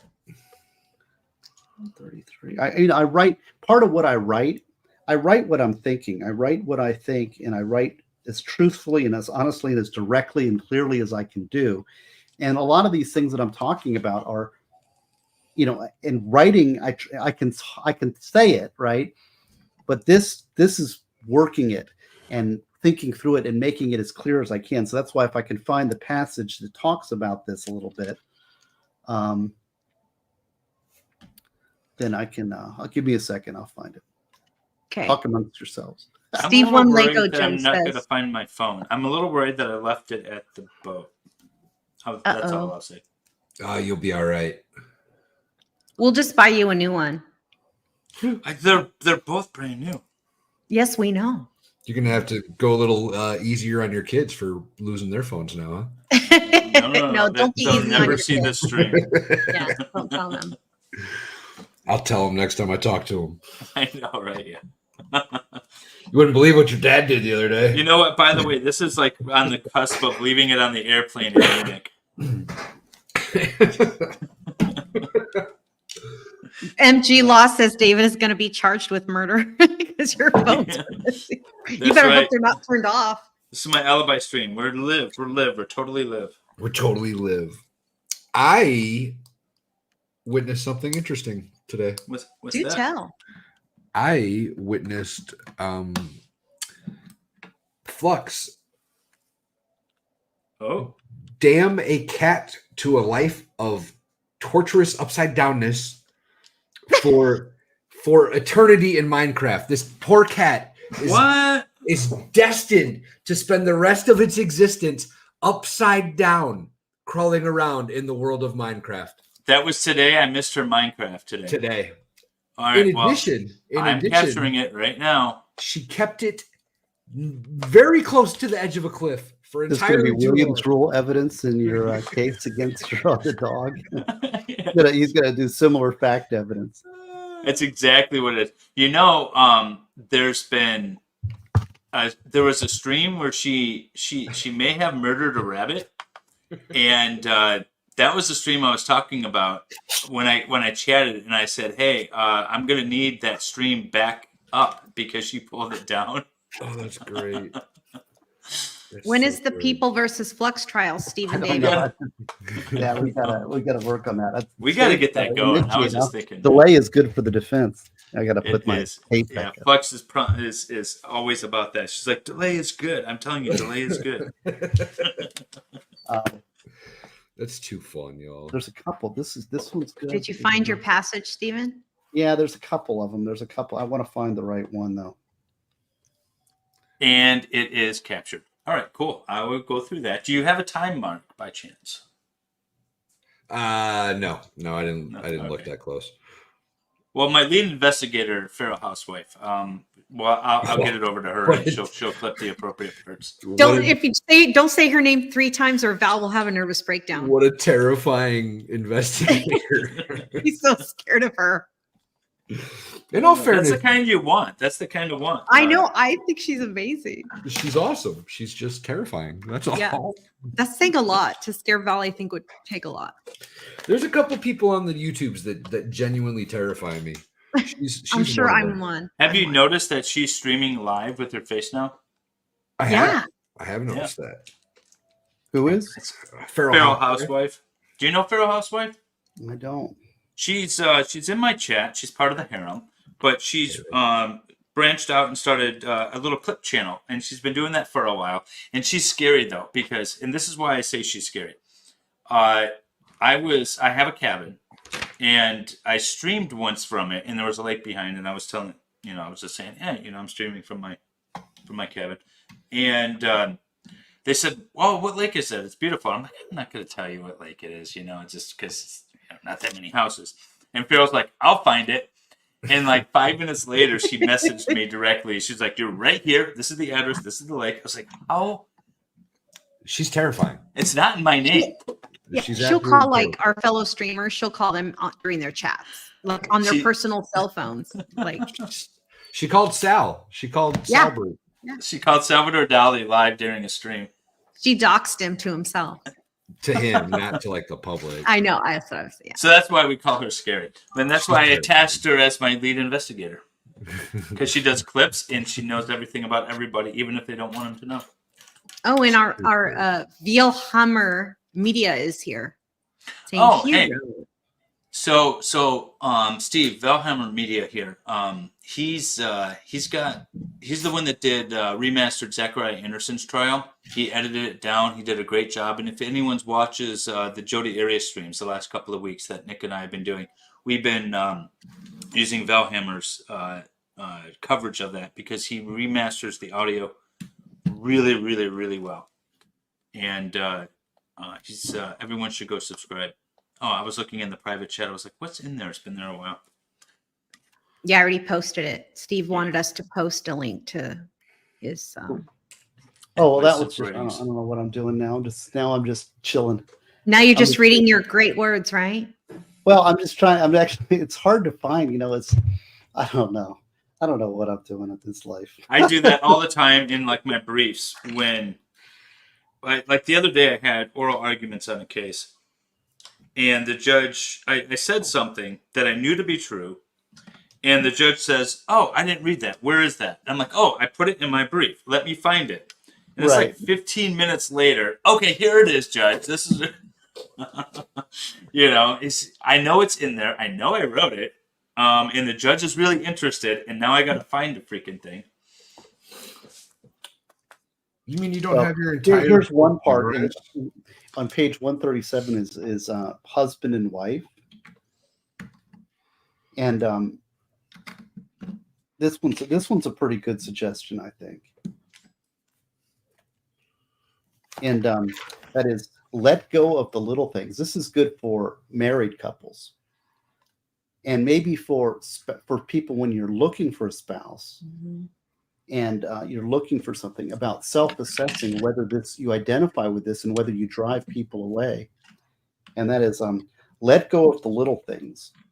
And here is, picking up socks is a little thing. Putting the toilet seat down is a little thing. In my own life, when I see drawers of the furniture not quite closed, I smile and gently close the drawer fully. That's one of my pet peeves. It annoys me, not her. So it's my problem. This is one endearing fault of my spouse that I can live with. I am sure there are things that I do that annoy her. And then I said, okay, I just asked. She gets annoyed when we go out to eat, and I ask for the check when she's still enjoying the dining experience. Oh my God. And I am messy, at least messier than her. But are the imperfections of your chosen spouse ones that you can live with or not? If They your better spouse be. never picked up another sock and you had to do it, would that be the end of your relationship? The problem is that many people build up resentments over time. They pick up the sock and whisper a silent curse to their spouse. Over time, those curses become verbal. That turns into nagging, and pretty soon the whole dam of built-up resentments spills out in a destructive torrent. Stop it now. So, and that's the thing. Okay, once you say, all right, like my wife, I said something that she annoys me is that she doesn't close. Like, and there's always like a string or some kind of thing, a piece of clothes sticking out in the drawers and quite pressed. And so you have to open it and shove it back down in there and make it look flush, right? That annoys me. But it's like, look, is that the end of the world? It's like, but see, the thing, if I resented that, and I tell her, why don't you close the door? Why don't you close the drawers, right? And then she doesn't do it. And then I come back and I'm like, I told you again. I told you this. And you close and you do it again. And then you curse. You're angry because you didn't listen to me. And this is about respect. And all of a sudden it gets built up in this huge thing. But over 20 years, it becomes this mountain thing. It's a whole symbol for respect, right? So what you do is you cut that off early. And what you do is you say, every time I see that, I'm like, that's a fault that I can live with. And I love my wife for all the things she is. And I'm glad she has this fault. God bless her. And I'm going to do it because it annoys me, not her. Well, and I like what you said, how you said that's a you problem. Right. You're the one that's annoyed. Yes. So Steve just described like 3 parts of my day today. We all have that thing that annoys us about our spouse, and they are annoyed by something that we do. But are those faults that we can live with? If they are, bless those faults, because nobody's perfect. Be thankful for that fault and say, and then when you see it and you have to do the work that, to make you happy, sing a praise to your spouse for the fault that you can live with, that you think is wonderful, because I'll take that fault any day over a myriad of other ones, right? Mm-hmm. Agreed. Because you do divorce law, these things build up over time. If you instead internalize it, you nag, you say, oh, this is something you didn't listen to me, and then it becomes ego. It builds and builds and builds and builds until it explodes. And then Yep. it's like you're getting a divorce over a stupid sock. Oh But yeah, it's no, here's a people get sock. You divorced didn't over. listen to me, right? And it gets nasty. Yeah, no, exactly. And it's almost too easy to get divorced anymore. We have no fault divorce. You know what I find interesting is that if you want to file for bankruptcy, you have to first go through a financial like a financial class, learn how to balance your finances and do all this sort of stuff. Then you can file for bankruptcy. If you want to get a divorce, you can just file for divorce. There's no like, hey, why don't you go get, do some marriage counseling or like read a book by Steve Gosney or something first before you decide you want to file. But we have these requirements, pre-filing requirements for some things. And kind of one of the most important things, marriage, we could just, whatever. It's a contract and anyone can break it anytime. Just get out of it. Well, marriage being important is a We're turning into the Swedes. It's not important anymore. it's subjective, right? Marriage isn't important to everybody. It's important. I remember one of the first times there was a reality like dating show, and it was Who Wants to Marry a Millionaire? You guys remember that show? Yeah. Oh yeah. And it all. I remember watching it, and I had somebody had said, I think it was my mom's friend, had said, that's dumb. They're just making marriage into a joke, and it's a sacred thing, and this and that. And I was like, if they don't like each other, they could just get divorced. And she's like, that's the problem. Yeah. That's the problem. If they don't like each other, they could just get divorced. That's not what marriage is supposed to be. Agreed. It shouldn't be that easy.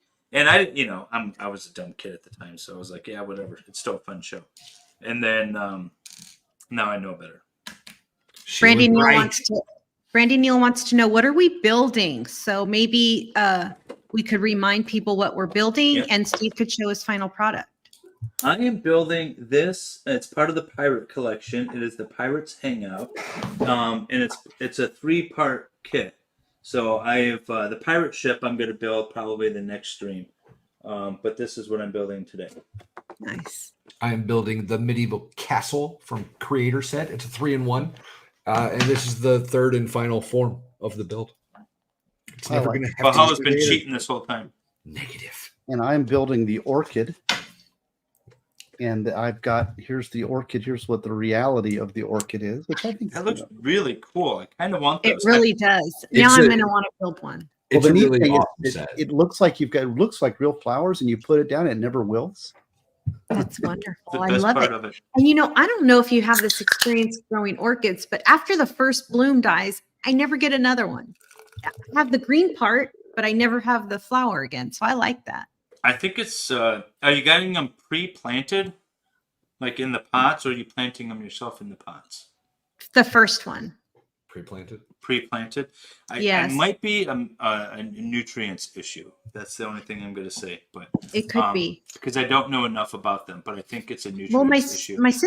one of my sisters told me that orchids aren't actually plants like soil plants. They grow off of trees in nature. So when you pot one, you're actually never going to have the same effect again, because their roots don't grow the way you would think. They grow around things like a tree. Well, maybe In nature, that's how it is. Well, you live in SoCo, right? I'm actually in Northern California. Oh, okay. I'm in the Sacramento area. Yeah. You never listen, Dave. I don't. Thanks, Val. I knew you would remember. I got All he can think about is I live in California and he hates it. That's all he can think about. Well, the only time I just want to go visit the forest moon of Endor, and that is the only experience I want to have in California. Thanks, Gene. Well, Steve, are you a Star Wars fan by chance? Well, I like the first 3. I think were great, especially the first 2. Can you hear me? Yeah, we can hear you. I agree. Yeah, but it's a good movie, and it's a second one especially. I love that. It's great hard sci-fi. It was, and I'll tell you, the first Star Wars was life-changing. I don't know if I've told you the story. I saw it like 35 times in the movie theaters when it first came out. I remember when the trailer came out. I was in the movie theater, and I remember this trailer, and it was like dum, ba-da-da-dum, da-da-da-dun-dun-dun-dun, and it's like coming, and they had like Darth Vader coming in, this thing, and I was just like, God, it was so what cool. in the hell is this? Wasn't it cool though? It was like the gates of heaven open. I'm like, as a little boy, I mean, it was 77, so I was 10 years old. I'm like, this is everything I ever wanted in life, right? I mean, I built Legos and so here it is on the screen in this thing. So I was like, awesome. And I didn't even know how to explain it. I was like, there's this guy and he's got this black helmet and there's these white helmets and there's these lasers and it's so cool, right? Those of you who are not our age can't relate because your brains are saturated with so many cool new things. But to us, it was like, it was unbelievable. There was nothing like it. And it was just nothing. Perfect. And so I went, and then that summer, I mean, I went to the theater every freaking day practically to go watch Star Wars. I'd sit through 2 runnings of them, and it was just great. And then, of course, and then Empire came. I loved Empire. I liked Empire is the greatest Star Wars. I would just want to say that until Rogue One. I think Rogue One did a better job, but Empire is still really good. We don't know about those. I've cut off. Yeah. I'll tell you. So I went and saw Empire, and Return of the Jedi on some hand was great. The Ewoks suck. Okay, I don't like the Ewoks. That was like beginning of Lucas cashing in. As a young man that was born in '84, I was pretty partial to the Ewoks. I love the Ewoks. And they had a cartoon on Saturday mornings or whatever the hell it was of Ewoks that I was absolutely infatuated with. Have you ever seen the Star Wars Christmas special? Yes, and it is amazingly horrible. I don't think so. Oh my God, Valhalla. We got to do a watch party of it in my Discord. It is the cringiest thing. We're not even going to be able to make it through. We're not going to be able to watch it all because it's so bad. Is it that bad, really? Oh, it is so bad. Oh, what happened to Steve? Whoops. Oop. What happened? I didn't do anything. No, I promise. The first and last time Wendy hosts. Yes. And if I did, I am not admitting it. I would like to talk to my attorney, please. Yeah, no, we got to watch that. It is so bad. There he goes. Here he comes back. Yeah, he's back. Do I need to let him in, or do you do it? Yeah, Add to stage. Yeah, there you go. Sorry about that. What happened? I was trying to find the Lego. I was trying to find the Star Wars Christmas special. Yeah. No, I couldn't. But it's like they buried it. It's on YouTube. It's on YouTube. You can find it.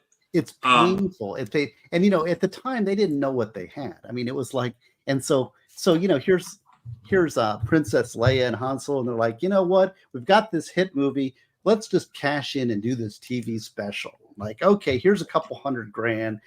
They didn't realize they were dealing with Star Wars, right? Was this so here's the story. I got a story on this. Like, this was before Return of the Jedi. Okay. Oh, I'm sorry. This was before Empire. Okay. Right. It was right after the first movie. But the thing is, so the third movie came out, great. Okay, good trilogy. Move on. Life goes on. And then it was like, okay, everything with the Star Wars world was good. I'm on board. I like it. It's a great series. Awesome, right? Right. And then, of course, they said, okay, Lucas is going to do the next 3. And I was in law school at the time. And I'll show you my friend Derek. I talk about my friend Derek, right? He's in Prepare. Mm-hmm. Right. And Derek was one of my closest friends. And we were all kind of Star Wars nerds. And my friend Chris is also a Star Wars nerd. We were going to see the opening night for the Phantom Menace. And we're getting all excited. We're getting built up, a new Star Wars movie. We're excited. And we went to that movie, and it was like, what in the hell? And I mean, it was stunning. It was stunningly bad. I mean, I couldn't even believe what I was watching. I'm like, what did you not like about it? It was just horrific. And I mean, I walked out. I couldn't even speak. It was so bad. I was so stunned. It was bad. And then I remember my friend Derek, he was so cool. And he said it so perfectly. If you do it, he goes, that was not good. Well, okay. So here, I don't want to defend the prequels too much because I'm not a huge fan of them, but they do serve a purpose in the overall Star Wars universe. And what I What I'm a huge fan of is the world building. That's why I like Rogue One so much, because it does a really good job of world building. But you And- like the new ones, right? So I don't know if your opinion should even count. See, What do you mean I like the new? I'm not a huge I've fan. been ripped off by Lucas so much, and I hate Disney that I am not going to give one more penny to that operation. I got abused by the one after the I had to watch those painful prequels. You ever watch the Red Letter Media takedown of the prequels? Oh yeah. No. Oh yeah. I mean, I agree 100%. That is so funny and so perfect. I'm on board. So I'm sorry. I know you Star Wars geeks out there like, no, but the prequels are good. Well, no. So the prequels aren't the best, but what they do is they round out the story, because I like the world building of it. So the prequels are very political, right? And a lot of people. That's why I asked what you didn't like about it, because they're very political. But you can talk about the reliance on CGI, Jar Jar Binks, and all of that. Those are characters, and it's a way of telling a story that I'm not a huge fan of. I didn't like all the CGI, but what I did like is the sort of the politics behind it. I did like, because it rounded out the story, and story was perfectly round without that, and everybody's related, and you've got like stupid characters and terrible. Oh, and then and there's that stupid scene where it's like the guy, the Jedi's on the lizard. He's going bloop, bloop, bloop, bloop, and then the General Grievous is rolling around, and they're like, oh, horrid, so terrible. It's just terrible. Everything. You ever watch the Adult Swim Star Wars? Yeah. Yes. Like, am I the only one here that's I do. Okay. Yes. My defense of Star Wars has largely been fallen on deaf ears, but has also largely been like. So this is how it started. In one of Flex's streams. Hey, look at this. That's great. Oh, nice. Yeah. Oh, is that Grievous? No. No. What is that? I got my mind on Star Wars. Star Wars. I really don't want to hear your defense of Star Wars. Nobody does, Steve. This is, Nobody does. Damn it. Robot Chicken. Yeah, that's Silver Surfer. Oh, okay. I see it now. Very cool. Yeah. Oh, yeah. The Hidden Hand drew this for me. Hi, Melissa Jane. Nice. And sent it to me. Isn't that nice? That's really cool. See that he wrote me a nice letter and did this art for me. Silver Surfer. Cool. Yeah, it's like Star Trek. I like the original Star Trek. I liked some of the episodes of the Next Generation. It started out terrible, but the Next Generation is what I grew up watching, and so that's my Star Trek. I don't like Deep Space Nine. I wasn't a fan of, or anything like that. But I think what it is it's the generation that you started watching something. I think so. That matters. And that's what you like. And because there's my kids love the prequels. And, to them, that's the Star Wars includes the prequels, and they weren't necessarily a huge fan of the sequel trilogy. But there's a whole group of kids that are going to be huge fans of the sequel trilogy, despite everything bad that Steve says about them. So what you're saying is that people will eat whatever crap is delivered to them at a childhood age, at their tender years, and they'll just eat that crap and go, yummy, give me more. They'll ask for seconds. Yes. Well, I think it's nostalgia too, right? When you're 10, hopefully you're still innocent and life is good, so you're going to remember everything's good at that age, right? Steve, do you like pizza? I do. What's the best pizza place you've ever been to? Well, that's a good question. I don't know if I'm a connoisseur. There's a local place that I like. I mean, I have preferences as far as it's called Manny's, or also Stavros. It's a local kind of ring. I think New York pizza is pretty darn good. I've been to New York and had pizza, and I found that city-wise, New York has the best pizza.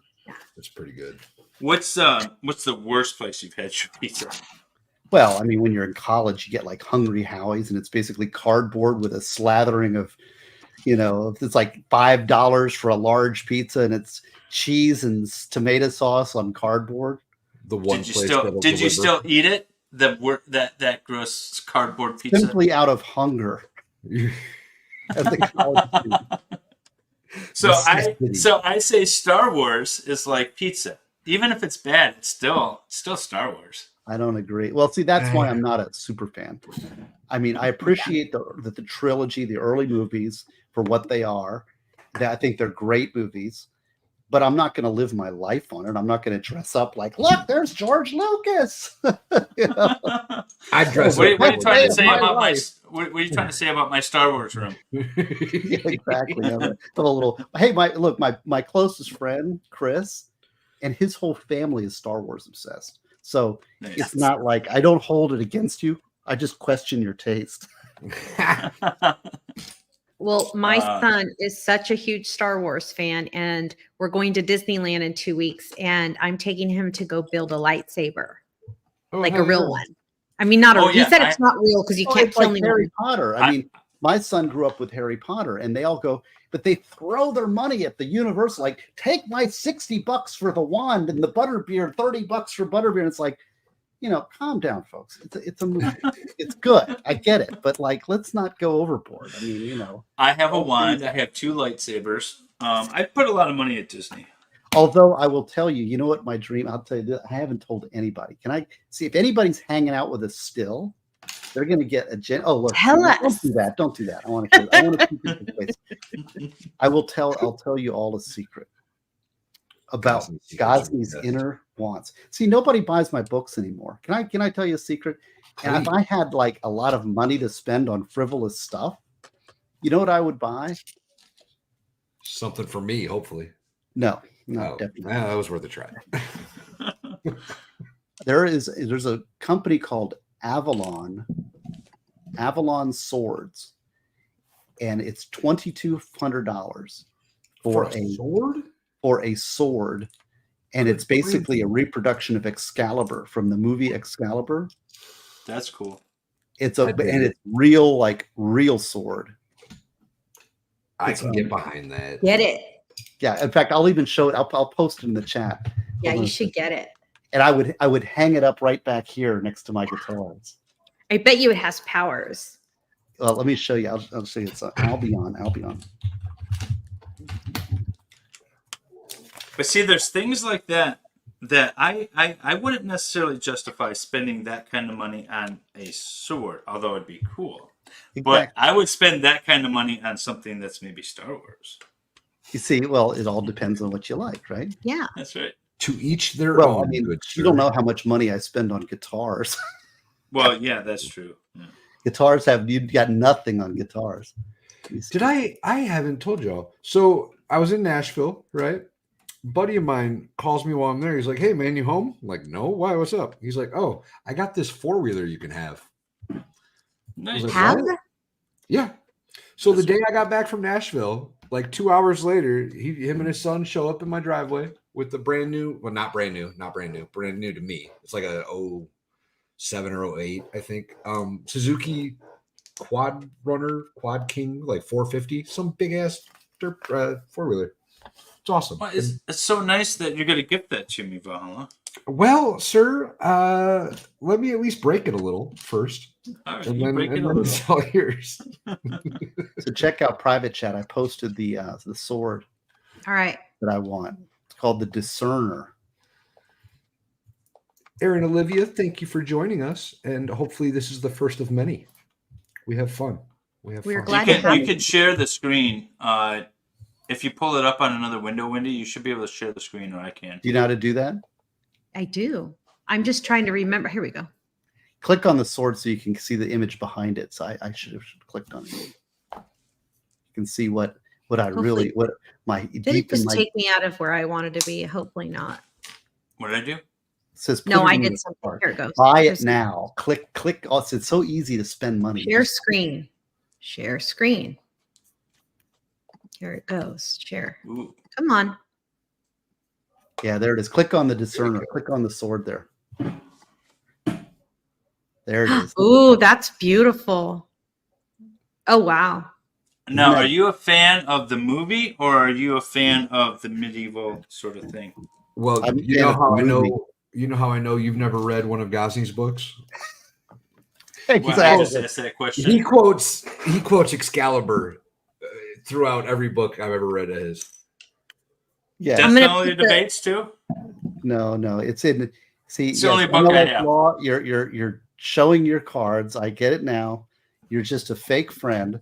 You actually haven't read Prepare. No, I haven't. Valhalla No, Awaits has read Prepare. He knows. I think it's a great book. You know every book that I've ordered from you, and it is, in fact, one book, and it is Death Penalty Debates. And mainly because I was wrapped up in reading the stupid book that I wasted my time on Jodi Arias. But now I'm going through Death Penalty Debates, and then I'll get the rest of your books. I recommend Prepare. Honest to God, I think Valhalla's in Prepare. Actually, I am. It might actually be a gift for a It's couple of people. yes, no, it's inspirational, and that's part of the reason I want it. First of all, I love that, and we're actually thinking about going to Ireland in next year for my 25th wedding anniversary, and cool. go in. And part of it is I want to go see the scenery, the place where Excalibur was filmed, which is in Ireland, in southern Ireland, and I would love to go visit those areas and really kind of just kind of get in tune with that. I love the feel of the movie, and that is the sword from Excalibur. It's close. It's a long story, but you can read the story on the Albion Swords website. But anyways, yes, the One-Eyed Wonder Dog is coming out. Oh, boy, I wish I could. Can I share screen? I think so. You can share it. We can present it for you. Yeah, you share it, and then Wendy can pull it up. I want to see the latest. I used you as inspiration. My sister-in-law has started writing like a dozen books, if I have my count right, and they're all like kind of children's books. And so I brought you up to her the other day, and I said, I know this guy on YouTube, and he's an attorney, and he's really busy, but he still writes these books and he gets them out. And I because he just puts them out, whatever they are. And I said, you need to just buckle down and actually produce your book, or self-publish it, or whatever you need to do. And so I think I finally got her inspired to actually do it. So that's just do it. Yeah. Here, this is the final picture. Okay, here it is. This is the final picture in the book that I am. Let me see here. Let me get it. I don't want to cut you off again. Share screen. So you guys are seeing all the cool stuff. When's this book coming out? It's Thanksgiving. It's available for pre-order now. Wendy? I'm coming. Yep. Wait, what happened? Add to stage. Add to stage. Yep. That's pretty. Oh, cute. That's the second to last picture. Heck yeah. Isn't that cute? That's Brucey. So cute. I love the slippers. I know. Isn't that sweet? I added those actually. And then that's really cool. I kind of want to know what Steve drew to inspire that. I want to see Steve's drawings. No, I didn't draw. This was an expensive book for me. No, I know you hired an artist. What I mean is I wanted to see your version of the drawings. No, I didn't even attempt it. Oh, no. I hire talent. Check out the other one. You can pull it up again. Yeah. Very cute. Wow. That's Brucey, the One-Eyed Wonder Dog. So that's the final. It's really cute. I'm really excited about this one. I love it. Hopefully it'll be out so people can buy it for Christmas. That's what I want to get it. I want to get it out by Thanksgiving. And this is the last two pictures. And once I get these done, what I'm going to do is I've got another designer, the guy that did the cover to Death Penalty Debates. He's a real good artist named Grok. Good night, Daniel. Good night, Daniel. Appreciate you, brother. To assemble the book into a coherent children's book. He's going to really make it look. It's going to be the highest quality of everything that I can do, and so that way you've got something that's really high quality that you can give to your grandkids or your kids. And it was interesting. And Megan Fox's was on me the other day, and I showed her some of the stuff and went through it with her offline. And she said that there's a lot of like very beginning books, which is like first time readers, but there's not a lot of books that are the next step, which is a paragraph. Okay. And Yeah. this book kind of came out. This is like a paragraph and a picture, a paragraph and a picture. So it's kind of like, okay, you've got that basic, but it's the next little step. Yeah, the only resource you really have for that is like Dr. Seuss. But that's not really, I mean, that's not really a paragraph, I guess. I was just trying to think of another book that my kids read that was like that. It's very cool. Val, how are you I wish coming I could along write. with Did your I ever Lego? tell you I tried writing a book, Steve? No. I tried writing because I had this idea that I was going to write a book. I wanted to be a writer. This was when early in my law school career. I wanted kind of another hobby or something to do, and so I started writing. And I heard, I didn't take no classes or no schooling for it, but I heard write what you know, and it'll be easier. And so I kind of wrote about, I don't know, some sort of case. I honestly, I don't remember what I wrote, but it was from like a lawyer's perspective or something. But it was a novel, and so I wrote like, I don't know, 3 or 4 pages, and then I set it down for a bit, and I came back to it, and it was absolutely the worst thing I've ever read. I was like, okay, I'm never going to write again. It was so boring, and it was very, I don't know, it was just horrible. It was the worst thing I've ever read. And so that was the end of my writing career. It didn't even go beyond like 3 pages. Well, at least you learned early. I learned early, yes. Oh, that's funny. I don't know how to write in a compelling way. I can talk in a compelling way, I guess. People tell me that, but I don't know how to write. I get like bogged down in the details. I guess maybe if I took my time and fleshed it out, and maybe that's a good question for you, Steve. Do you like sometimes when I write briefs, they're very much sort of, I guess, diarrhea of the mouth. You know, you just kind of throw everything out there, and then I go back and I revise it and I pare it down to its essential points and things like that. Is that your writing style, or are you just do you come out with coherent, sort of minimized thoughts and then add to it, or is there a That's a practice good that you question. prefer? There's really 2 ways to go about that. Usually, if you're talking about legal writing, see, legal writing is technical writing, right? Yeah, I'm talking about more of your novels and stuff, because that's what I was. Well, I'm right now, I'm writing my fantasy novel, which is actually expanding into 3 books. We got a new George Lucas here. New George Lucas. I'm going to start with 1, and we're going to expand it into 3. You remember the Spinal Tap part where he's like, really, it's a trilogy. Really, it is. The trilogy. But sadly, but as I work on it, and the thing is, there's no hurry on the fantasy novel. So I'm just taking my time, and I'm trying to write when I want to, and write when I enjoy it, and write when I'm inspired, and which hasn't come recently because I've been working on this other stuff and everything else, and I'm teaching. So I kind of set it aside. It's sort of in the works. I have an artist picked out for the cover. One of the things I love is I love having a book in my hand and having a cover, designing a cover. I've got a guy who's going to charge me $500 for a cover, but it's great. He's a great artist, and he'll do exactly what I want. It'll look great. I can even show you some of his stuff too. Let's see it. Do you want to see that? I'll show you this. Oh, yeah. I haven't actually retained him yet, but I'll show you the kind of pictures that I want for the illustrator. Yeah, look at this guy. Oh, this is so freaking great. Let's see. Hold on. Yeah, I'm on a race to beat Valhalla. This freaking stream. People were wondering. They thought Val was almost done. They're like, "Uh-oh." So check out this fail art. again. Getting pretty close. Oh, That's awesome. Is that great? Oh, that's worth that's $500 for a good cover like that. Yeah. I would. Okay, Yeah, man. for sure. Because Don't when tell I him do that. something, I want to do it the best I can possibly do. So that's the artist that I want to use for my fantasy novel covers. And so having 3 books inspires me, because then I can have 3 different covers, right? And I actually, the way I've developed, I have the arc of the story. I was working on a little bit today, actually. And I was actually, going to ask you what's the setting? What do you mean? The setting of your fantasy, is it like, where's it take place? Oh, it's a fantasy world involving dragons and humans. Well, because Yeah. fantasy could be space, it could be whatever.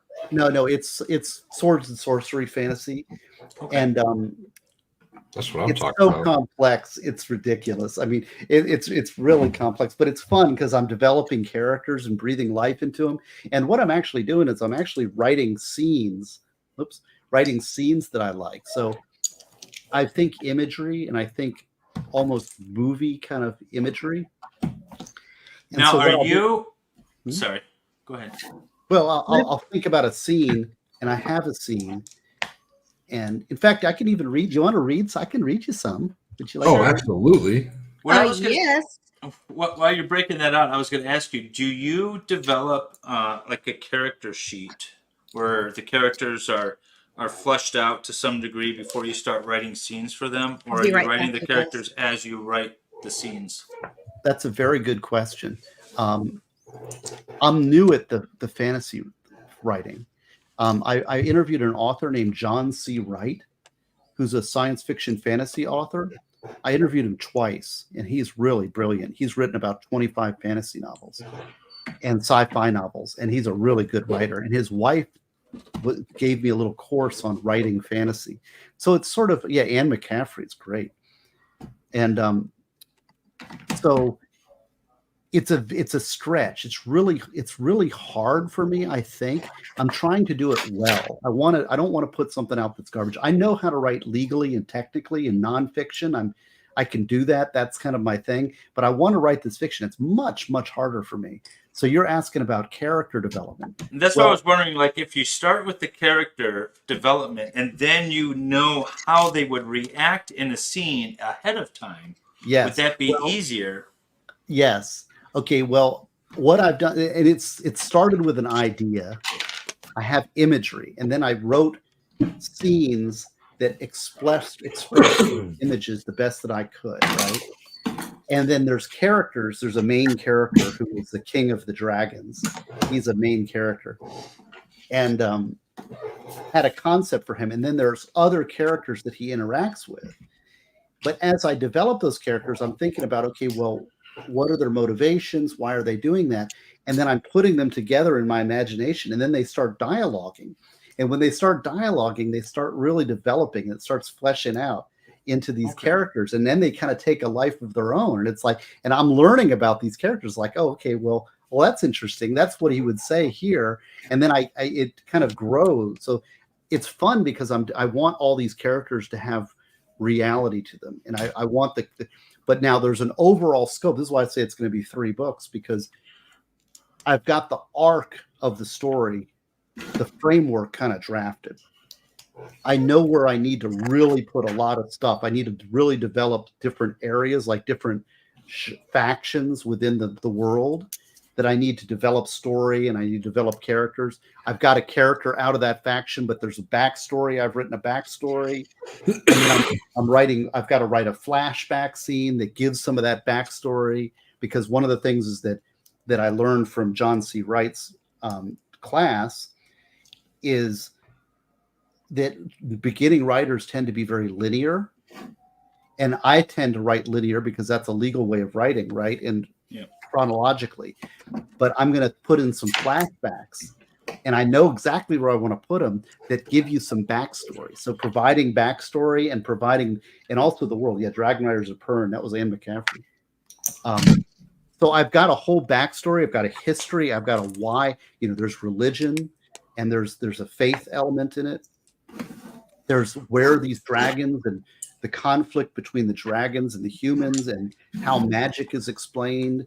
It's very complex. It's just endless kind of imagination, and it's kind of like I just dive into it and escape into it. That's what I love about it, is it's escape from my work. Wasn't that kind of what?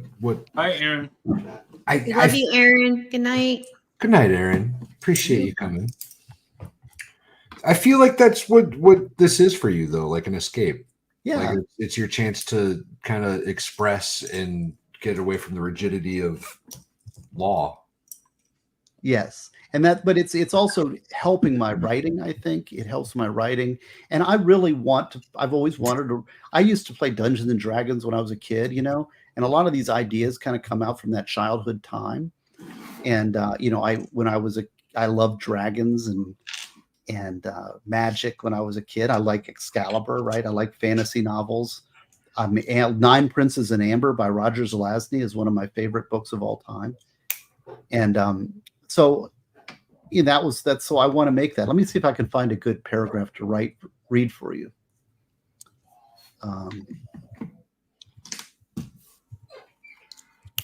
I'm still this is all very much work in progress, but Well, we like that you're sharing with us, so thank you. I'll give you a little flavor for it. But I really want you to go and to get by Brucey, but nobody's buying my books. It's sad because nobody's buying my books anymore. I don't know what's going on. I've hit a drive. We'll grift for your books. Well, it's okay. Yeah. This isn't really the grifting stream. That's why you got to go on big guys and stuff. But you know, big streams. But I'm just sharing this. We got to get you out there more. I don't know. Have you looked at Amazon? I just didn't know what the take is from them. I don't deal with Amazon because they want to take all my money and they don't do anything. The Amazon, if I put my book on Amazon, nobody would buy it because of Amazon. They would buy it because it's me and I'm pushing my books and selling my books, right? Yeah. So why should I give them all my money? Yeah. It's hardly break even. In fact, people don't realize how little money I'm making for these books. You know, almost nothing. Well, the Christmas season is coming. There we go. And that's when everyone. Yeah, I'm hoping that Brucey does well because then my wife will let me continue to write books.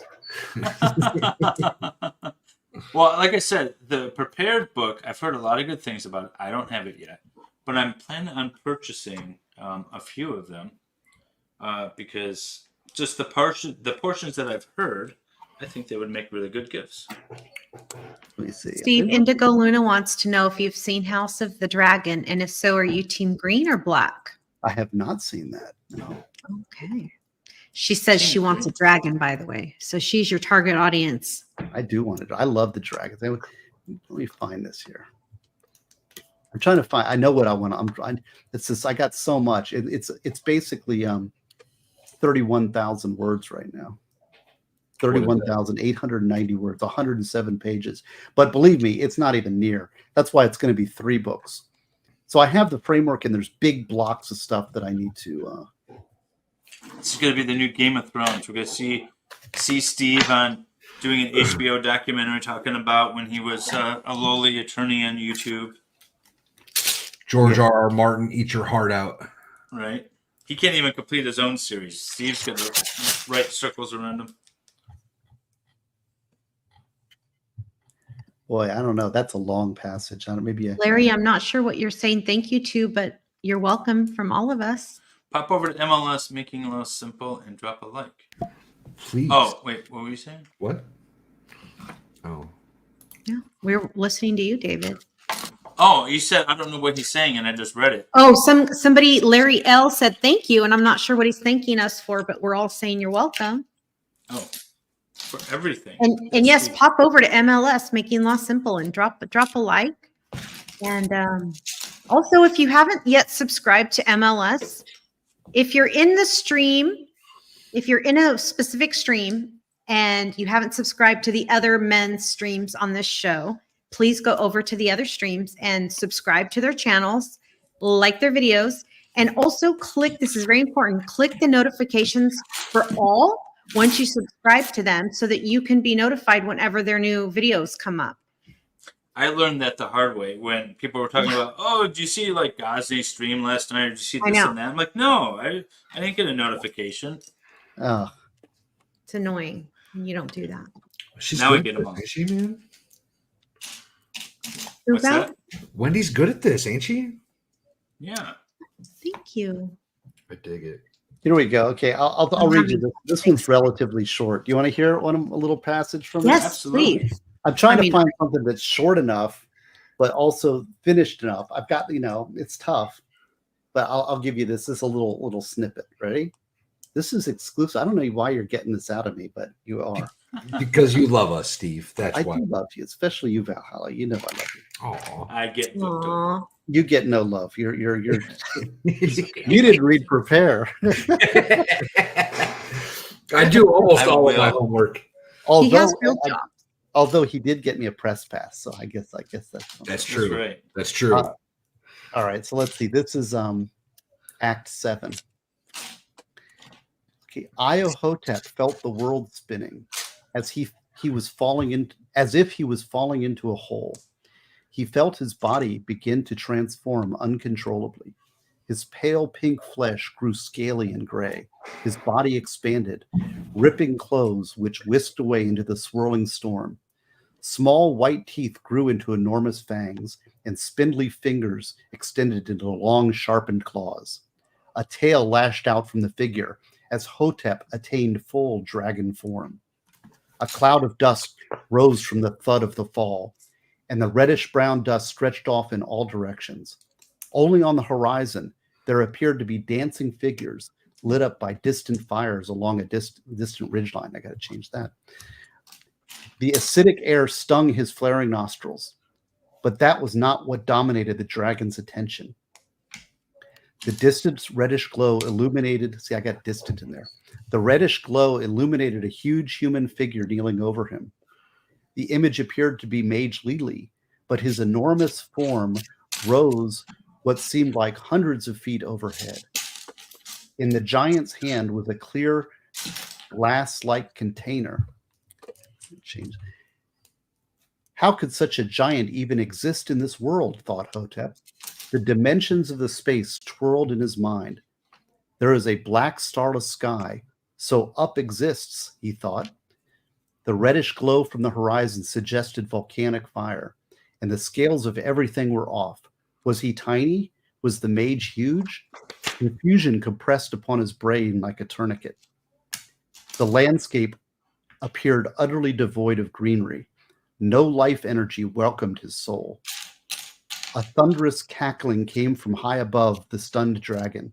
Your powers are greatly diminished here, worm, the giant Lili taunted, clamping down a glass covering over his tiny dragon body.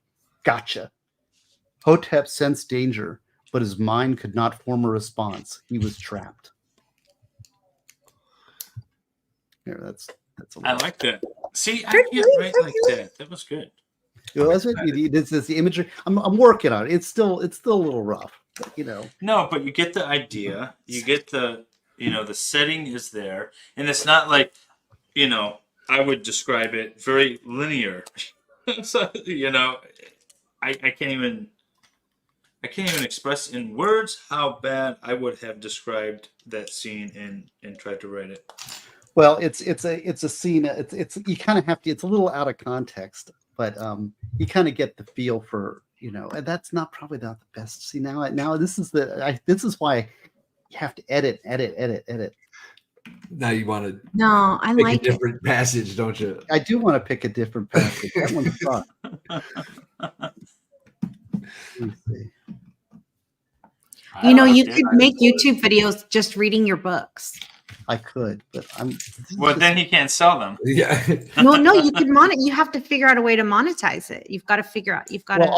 all my books are all audiobook too. All of them are. When are the audiobooks coming out, Steve? They're all all available. of them are. And how I do have- they post? SteveGosney.com. Yeah, I well, have actually, one. I'd say Death Penalty Debates and Prepare are both an audiobook, and they're all available on ebook. I have Prepare on audio. I I guess have Death Penalty Debates on audio. names.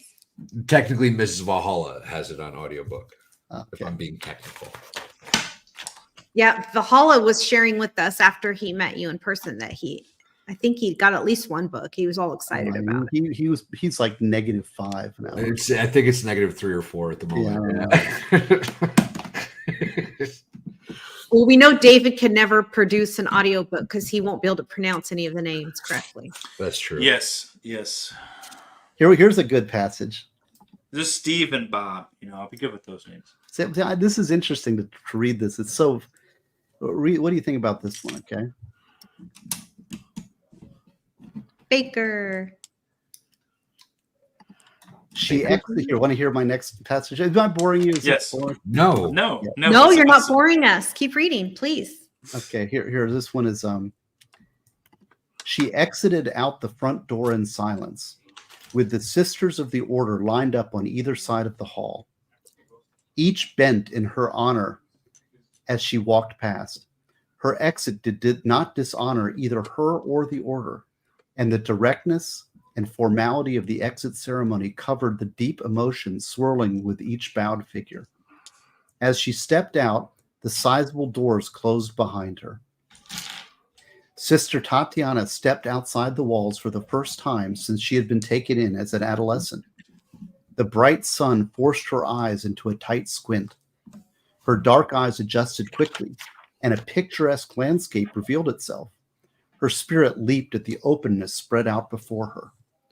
To her far right, far into the distance, great gray mountains rose above the forest. Wind blew cloudy wisps through the sky from the snow-capped peaks. She wondered at the people who lived at the base of those beautiful elevations.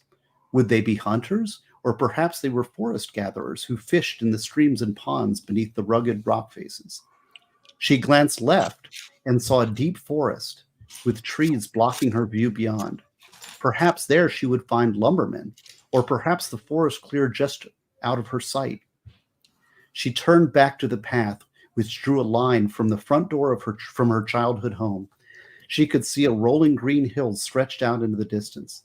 The hills appeared to have patterns stamped on them, farms dividing the properties with orderly lines. The promise of people, non-order people, farmers, a village, a town, or maybe even a city. Which direction should she go? She swiped a hand across her covered head, dropping her hood and revealing dark black braids. Onward! She strode confidently down the path towards the village. The beautiful surroundings made her forget about the closed gates quickly receding behind her. She should traverse a wooden footbridge, her sandals noisily clopping across the boards, the gentle gurgle of a clear stream serenading her crossing. A giggle of freedom surprised her, and she allowed herself a gentle smile. White clouds brushed the blue sky, and she turned her face upward and felt sunshine warming her cheeks. Miles passed under her feet without notice, joy carrying her forward. She soon approached the minor farming village earlier viewed. Figures in the field caught her attention and snapped her from her dreaming. She looked backwards and saw her former home far off in the distance. An emptiness entered her belly, and doubts began to creep in her mind. Perhaps she'd made a terrible mistake. She just needed a vacation, a time outside the walls, perhaps a chance to meet some people who were not of the order.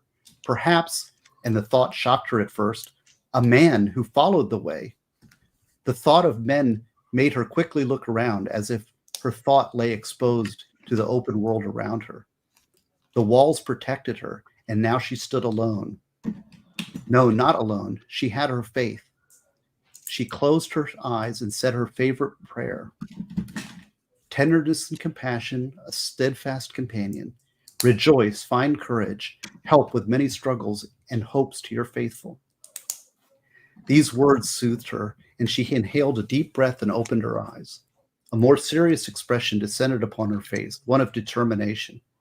She turned back towards the village, this time with a more purposeful stride. Several small cottages gained clarity with nearness, and a man called out. She drew her habit over her tight black braids. There we go. How do you like that? I like that. I'm Yeah. excited to read it, Steve. That's pretty good, I think. Indigo Luna says she could hear the theme song. Oh, thank you. Anyway, that's pieces of and so like that's one of my characters. You've now heard two of my characters. One of them is this priestess who can't fit in within her order, and I like that. and they decide she's leaving, right? And she leaves this sanctuary of this monastery. And at first it's exciting, right? Like, oh, I'm free and I can do whatever, but then the doubts. And she has to find her way by herself, right? She can't fit in with the group, but she has to find what her purpose is. So And so I've developed, and as she journeys and she does these things, her personality develops, her powers develop, and it's and I love this character. This is I'm just so they really grow, and they kind of become their life. I like the spiritual. I like the religious aspect to it also. Like I really love that. Well, and Did you have a like a theme in mind when you started writing or anything, or did you just start writing? Well, like I said, there's imagery. I have images, like this image of this priestess leaving this order, and the journey of walking outside into the world for the first time, kind of as an adult, but yet still a child, not having experienced the world, sort of innocent, but yet exciting, and so that's the image, that walk of that journey, and it's sort of entering into life and the challenges that are lay ahead, right? And so there's a whole backstory about the order and the way and the hand and the breath and so figuring out that where does this religion come from? Where is it going? What are its precepts? What are its opposition? Because there's evil too, right? And then there's the dragons, and what is the dragons? And it's very so I've got these scenes and these imagery, and they each come like this imagery of the giant evil mage capturing the dragon, right? I can see that visual. So I've got that, and then now I've got to tie, and then I've tied them all together into a very large overarching plot, and then I'm filling in the gaps. So I have whole pieces, like I need to write the flashback, and I need to write. There's huge pieces that I need to write. But I've got other parts I've got very well developed. I've got whole chapters and chapters that have been written and done. Anyways, I'm just talking. That's awesome. No, we're listening. David, did you ever finish the cube? You never finished the cube, right? Oh no, I did actually. Well, you did. Sorry, not live on stream, but it took me a couple of streams. I did. Oh, you did finish it. Oh, so this Broken is my Baker's last here. build. So this is my last build, and if you can see, there's a little Bowser in there. This is a Mario Brothers cube. It's really There's a cute. little Bowser in there, and then if you spin this around, there we go. Oh yeah, there we go. That's really cool. Oh my gosh, that's so. And then there's a little Mario Brother world inside of it that just pops up. This was my last. This is the one I bought in Sweden. That was way too much for me to build in one stream. And I continued to build it on one of Expert's stream. And then I still didn't finish it. Oh, Bowser just fell out. And then I finished it finally, just chit-chatting with Wendy and Valhalla, getting this stream ready to go. But it just that's folds really up inside. Cool. That's really special. I like that. I hear my son just got home, so I got to go. I'm going to go talk with him. He is. Well, thank you for sharing with us. That was beautiful. Yeah. Yes. Well, that's a lot. See, I'm already stepping on my next book because Brucey's the next book, but it just keeps going. You got to honor the muse, and you got to go where it is. And Brucey to me is done. It's just getting those pictures done, sending it to getting the layouts done, sending it to the printer, managing that process. But to me, it's in the bag, and it's on pre-order now. So that's the one I need to be pushing, not my fantasy novel, because the fantasy novel is probably a year out, and it's going to be 3 books. So, but I want to get it. I want to get them all written before I do book 1. I'm going to have them all lined up. Nice. Well, thank you very much for joining us, Steve. That was fun, man. I got my beautiful flowers for my wife for her anniversary. They're gorgeous. 24th anniversary, and there we go. The best thing about these streams is it gives us an excuse to get some Legos. Right? To get some what? Lego. Oh. But, all right. Hey, MG Law too is in the chat. Good to see you. He's been here all night with us. I know. He's spending time with us. Thank you, MG. I know. I love when he's spending time with us. I know. Good to see you. We love spending time with you tonight. Thank you. Well, I haven't been reading the chat like I usually do because I've been working on my Legos and doing all this other stuff. So I'm sorry if I didn't follow y'all as much as I should. But all right, I got to get going. I got some. Have a great night. Maintain. All right. God bless y'all. Night, everybody. Bye. Night. All right, now it's a showdown. Who's going to get theirs done first? Oh, Damn no. it, I'm gonna do it this time. Now it's a showdown? Hi, Baker. Yeah, because Steve obviously finished first. Now we're just playing for runner-up. Well, I'm looking at all the pieces you still have left, David, and I saw a bag of Val's Legos, and I don't know if those are the only pieces he has left. I can't see. I'm on 155. I'm almost done. Oh, nice. I'm almost done. Might actually beat Val this time around. Maybe. He's gonna be MG like, says "John." maybe he should buy some. And MG, I need to correct you. It's not Legos. Busted. Everybody knows that. It's Lego. He's not. MG is not a true fan. MG is not a true fan. No, you're not a true fan, so sorry. MG wants to build Lego with us. That's cool. Yeah. Oh, yeah. I mean, you got. Oh, has anybody in the chat been building along? If you have been, drop a link in Discord or drop an image in Discord if you want, or get it to us somehow, and we'll pull it up if you guys have been building along. Hell yeah. Baker, true to form, I finished a long time ago. Show us your builds, y'all. Show us your builds. Baker finishes way too early in everything that he does, ladies. Giggity. That's okay. I'm an early finisher too, Baker. It's all good. It's all good. No time for all that other stuff. Okay, so can I just say that Steve Gosney leaves and the chat and the comments immediately devolve. Now we can act like our normal degenerate selves. Steve just brings out the goodness in everybody. That's what he does. His spirit is amazing. I love that. It's great. So Half Irish says Lego is plural. Yes. I mean, yeah. Okay, Lego yeah. is singular and plural. It's like sheep. Or Yeah, two. that's what I've been saying all along. Duh. It's not sheeps. So Half Irish wants to know any thoughts on the Tupac arrest. He's not dead. Well, Yeah, they're trying to convict a guy for a murder that didn't happen. Right? They definitely charged him with murder too. By the way, here, let me give you guys a shot of my progress. You guys want to see? I like that. It's getting there. That's cool, David. Hold on. Let me single do ya. That made no sense. Sorry. Oh yeah.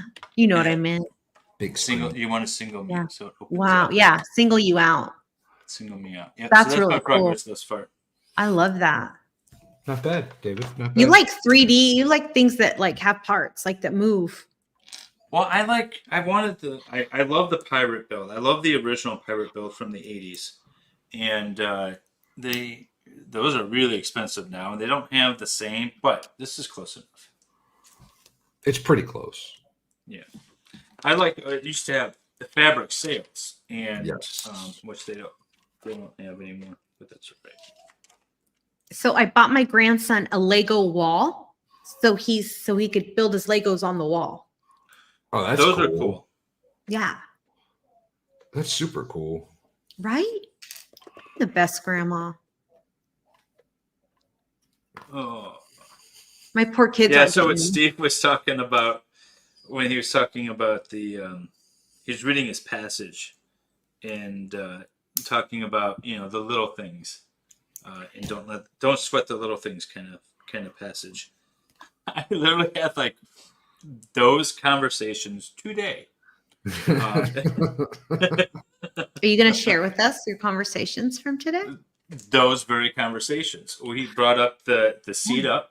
He brought up Socks. I know. I guess I'm asking like I'm being nosy. putting I wanna know clothes what happened. away, putting clothes away, and whatever. Like. So are you the thing. seat up guy, David? No, it was just. It was it's not the seat. It's the lid because there's a little kitten, and then there's but the whole idea of like just let it be. Don't make it a big issue. Yeah. And then I can't remember what the last one was, but I had I was like, Oh, the clothes in the drawers. He said something about that. Well, that was the specific one. Are you a that clean one didn't freak, really David? Are you a clean guy? Are you a neat guy? Oh no. Or no? I could see that going either way. How about you, Val? A clean freak? No. I'm the type that likes to have things in a certain spot when I put them there, and I don't want people to move them because that's where I put it, and I know it's there because I put it there. I'm Thank that you. guy too. Me too. I want my controlled mess, and I want it exactly how I left it. Just Yes, put it back where my you tape found it. Or measure. don't My touch it. tape measure needs to be sitting Don't on touch my the end tools. table on the Exactly. side No. table of by the bed because that's where I put it. And when I want my tape measure, I know it's there. That's Yeah, exactly don't touch it. my tools. My dad raised us that we weren't allowed to let anyone touch our tools. Don't loan your tools. Don't let people touch your tools. I had a neighbor ask to borrow one of my saws, and I gave him like the shittiest one. I was like, "Yeah, here you go." David, Like the blade is dull and everything. Like, Jen you can wants use to this kit. one. Where's the kittens? Are there kittens on the stream, please? She says. Kittens on the stream. on the stream? I gotta leave the stream to go get the kitten. Yeah, they're not in the same area. Well, they're upstairs. I could go get them. Bobby says he's too ADHD to be a clean freak. I thought ADHD people would be clean freaks. I guess I don't know. No, that's OCD. Oh yeah. No, Yeah, you that's can't right. touch people's tools, Tianana. No, you do not touch people's tools. Not without express written permission. Baker wants to know why you have a tape measure by your bed, David. Okay. So The same reason Baker has one by his bed. it's not a very exciting reason, but I am building out a porch off of the bedroom downstairs, and I've been working on it for a while. And I was measuring.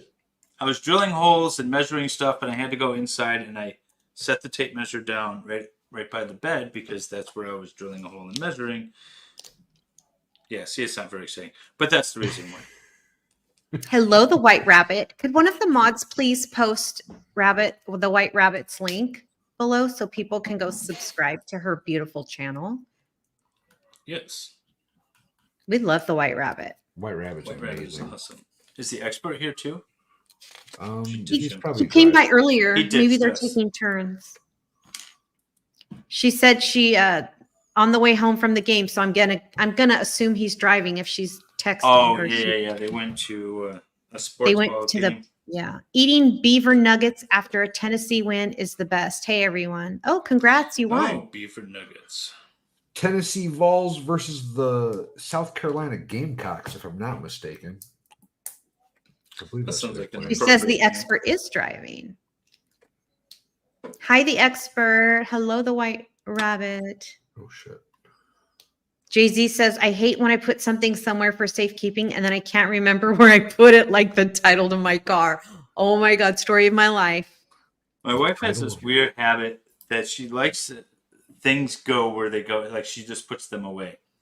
And she doesn't necessarily put them away where they belong. She just puts them away so that they're out of sight.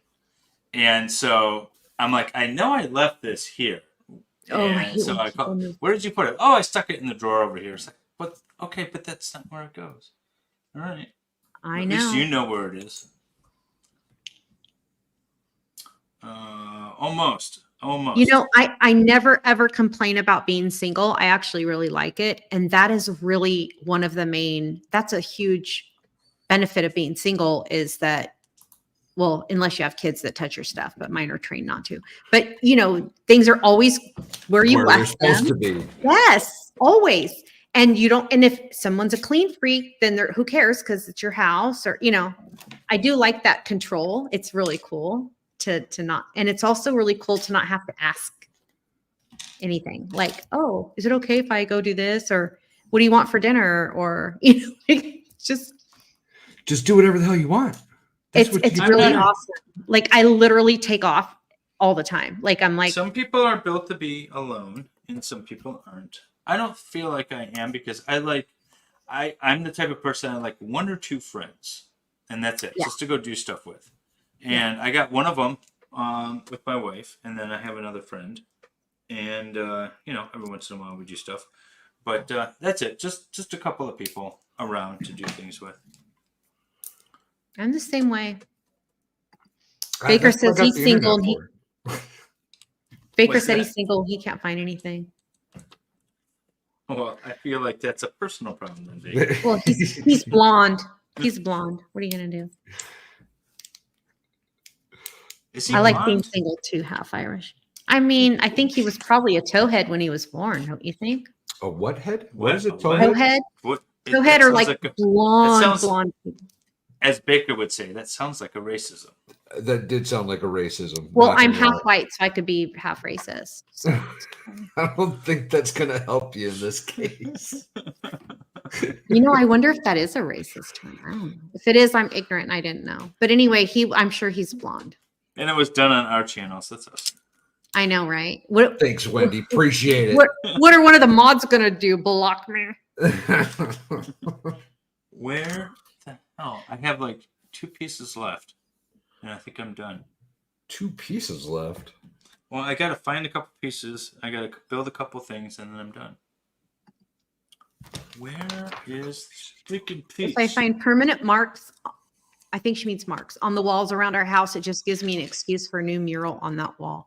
I don't know what you guys are talking about, but I love that. Oh, because she's talking about other than that, she's cleanish. I would love for someone to come make murals on my walls. I'll do it, but you're not going to like any of them. Yeah, you're not gonna like. Hey, what you it don't looks know. like at the end. You don't know. Pretty sure. Fairly confident. Fairly confident. Yes. I mean, I wouldn't like them.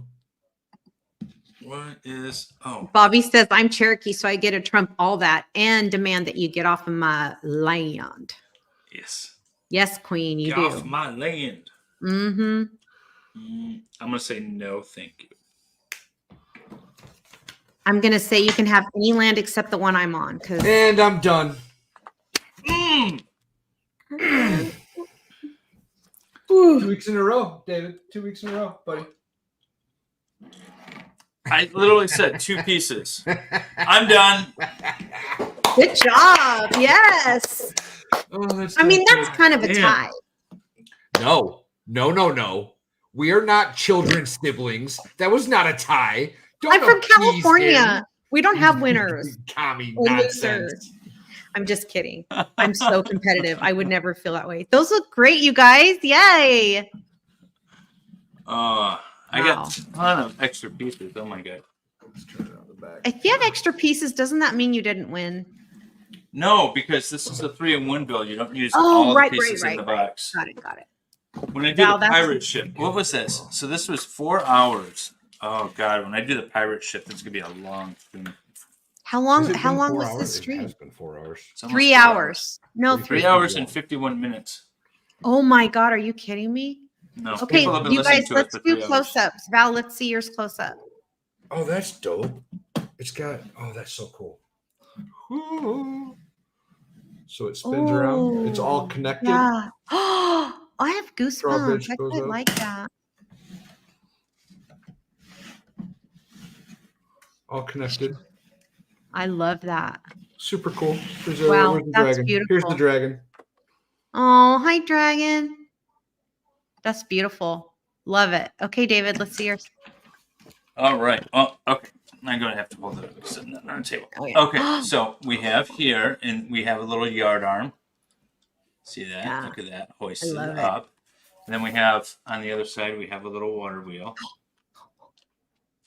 And then spin this thing around. It opens up. That's where all the people play. There's their little beds up on the top there. Oh my gosh. And then I have my little horse and buggy with the, of course, the treasure inside. That's really cool. Do you remember the horses from back in like the 90s? Those were awesome I do. horses. Weren't they still have I them. do because my older kids were little then, and my son was obsessed with Lego. They were so much cooler than whatever this nonsense is now. I can't talk anymore. No, yeah, I don't like it at all. I'm gonna trade this out for one of those '90s horses. Hell Something yeah. like this. I'm gonna get one of those '90s horses and put it. I don't know what this is. Might have to get them on eBay or something. No, I have a whole bin full of them. Oh, No, I have a ton of mine. Oh yeah, I know. I have a ton of Legos from my childhood. Lucky. That's really cool. I had the. I also have a little skeleton dude. Oh yeah, That's I got a cool. skeleton in here somewhere. I don't know where he went. Both of them are great. You guys did a really good job. This was really fun. I'm glad you liked it. Yeah. How was it to just concentrate on building the Legos? Was it better? Yes. So much better. So much Nice. Oh my God, he's so cute. I want it. He looks like everything is awesome. That one. Oh my This God, is those fun. are cool. Yeah, It's not I could see it. focusing. I did say That's what- Legos. MG's calling me out. I did. I said I have all of my Legos from when I was a kid. Yes. Shame on you. Yeah, I know. I heard it as soon as I said it. I mean, he can't even say names correctly. Give the guy a break. He's impaired in that way. Oh wait, I put the wrong head on. Hang on. That's what she said. Mhm. You better hope that's what she said. Ugh. Ow. What the hell is that? There we go. There's my little pirate dude. Oh yeah, he's really cute. Oh, Got a yeah. little patch on. Yeah, I like it. I love it. Oh, all right. We're gonna call that a Valhalla win, I guess. Stupid. Yes. Good rules. job, Valhalla. Congratulations. Felicidades. Congratulations. Felici, what is it? Felicidades is congratulations in Felicidades? If Spanish. you say so. Like feliz is happy, so Right. it means Feliz felicidades. cumpleaños. Yeah, like feliz cumpleaños. Yep. It's proper for American vernacular when talking about plural Lego parts. MG, what do you know about Lego parts? Parts is parts. It's okay. So the individual parts are Legos, but the thing that you're doing is Lego. I don't know. I don't know about that. I don't Me know about neither. Yeah, but Did everyone remember to like both streams tonight? Yes, please. Me and David are both dual streaming. I'd appreciate I it. should go over on Valstream and like it. You son of a bitch. Oh wait, no, I'm on Flex's Minecraft. I was stealing that. Hang on, I gotta go back. Lego bricks. Oh no, so you still use the O. You still use Lego. It's just Lego bricks. There you go. Give you a thumbs up. Now you're at 63. Thanks, buddy. I appreciate it. I appreciate it. Well, thank you to all the streamers who came in and said hello. That was very kind of you. We appreciate that. And all of our regulars, we just adore you all. And for all the new people, welcome. And we hope you enjoyed the third Lego Libation stream. Hell yeah. Yeah, I wasn't able to pay attention to the chat, but Wendy was awesome. And pulling them up and engaging us in conversation. That was great. And Steve Gosney for hanging with us and That was building fun. his orchid. We're over here bragging over who beat who. Gosney beat us in like 2 hours. 4 hours ago.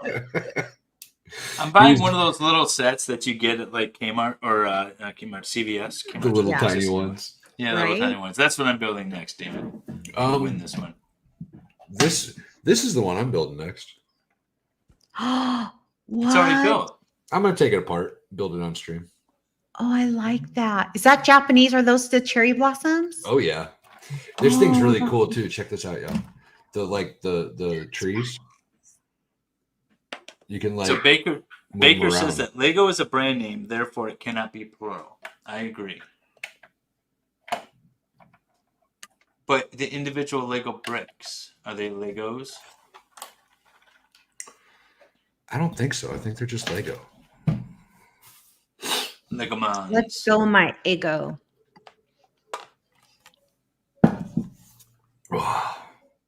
Well, you guys If did. no one a is a winner, then everyone is a loser. That's true. Well, Steve's the winner. I'm not taking Because advice on it's- English from Broken Baker.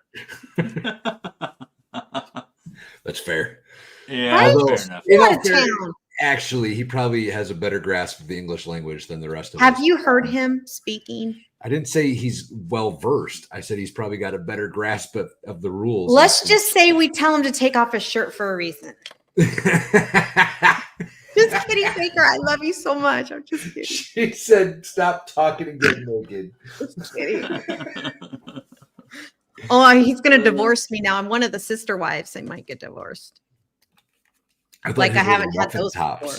before. Do you know how Was many Steve divorces? streaming in this on his No, Rumble? I don't, I don't think believe so. so. Oh, no. I don't think so. Okay. Very cool. Well, that's all I got for you guys. That's a hell of a way to spend a Saturday night. It was awesome. Thank Nobody you. went to jail. I call it a success. Yes. And very I didn't much have so. to get bill money out for any of y'all. Exactly. That's right. That's a win. Thank you for Well- inviting me. It was very kind, and I had a really No. good time. Thank you. Thanks awesome. for joining. Thanks for hosting. If you Yeah. want to do it again, I think this format works.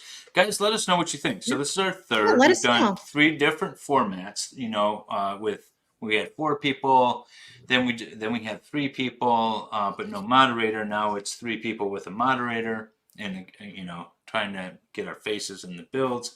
We'll keep experimenting, but you can let us know here in comments if you're rewatching on Discord or wherever. Just let us know what you guys think. Hell yeah. Make sure you've liked both streams, please. Go Please. leave a comment on everybody's videos. Helps with the algorithms and all that good YouTube nonsense. There was no fighting in chat tonight. That's boring chat. Oh no, it was earlier on. Oh, The okay. usual Sal and Jung and all the usual suspects were fighting, of course. Well, that Oh, doesn't okay. count. That doesn't count. Yeah, but not I mean, we don't have trolls. Not really. Not too bad. No. We don't troll. We haven't been on YouTube long enough to develop that level of troll. Oh my gosh, David, remember like right when you got monetized, we got like a real troll, like a bot. Yeah, Remember that? We had a bot, and then on Nick and I had I think an actual troll in a couple of our Jody streams when we were fighting it out on Twitter about something silly. But trolls are fun. We had actually on one of Nick's streams, we had someone pretending to be me. They changed their name and their avatar and everything. It's the only person that I was like, "Hey Nick, I want to ban this person." Because just don't pretend to be me. You can say whatever you want about me. Just don't pretend to be me. Yeah, that's weird. Yeah. Right. So that's the only person that I was like, nope, we're done. Because this person was then saying things and people were attributing it to me and asking me like follow-up questions. I'm like, that's not me. I'm banning that person. No bueno. Yeah. Mm-mm. So that was the only time. No. But otherwise, the trolls are fun. I find them entertaining. Farrell, Mainly because I feel like I'm important Third. enough to have a troll. he He finished did, Farrell. third. He did. Farrell. Farrell Last. wants to know if he finished tonight. He Last. did. Okay. By seconds. By seconds. Mean. But Closer I to will a say that minute. Steve Gosney beat both of us. So. Doesn't By- matter if you win by an inch or a mile. John, did you miss all of Steve's pontificating and all of that No. stuff? Because it was No. really good. She No, was she here. was here. Oh, okay. Oh, talking about fighting earlier in chat. Oh, okay. Yeah. Sean said he's going to be David for Halloween. Awesome. I'm going to be Val for Halloween. Oh, snap. I dig it. I finished phrasing. I'll mail you a sleeveless shirt you can wear. Excuse me while I whip it out. I'll put some fake tattoos. I'm like, I literally have no ink on me. That would be hilarious.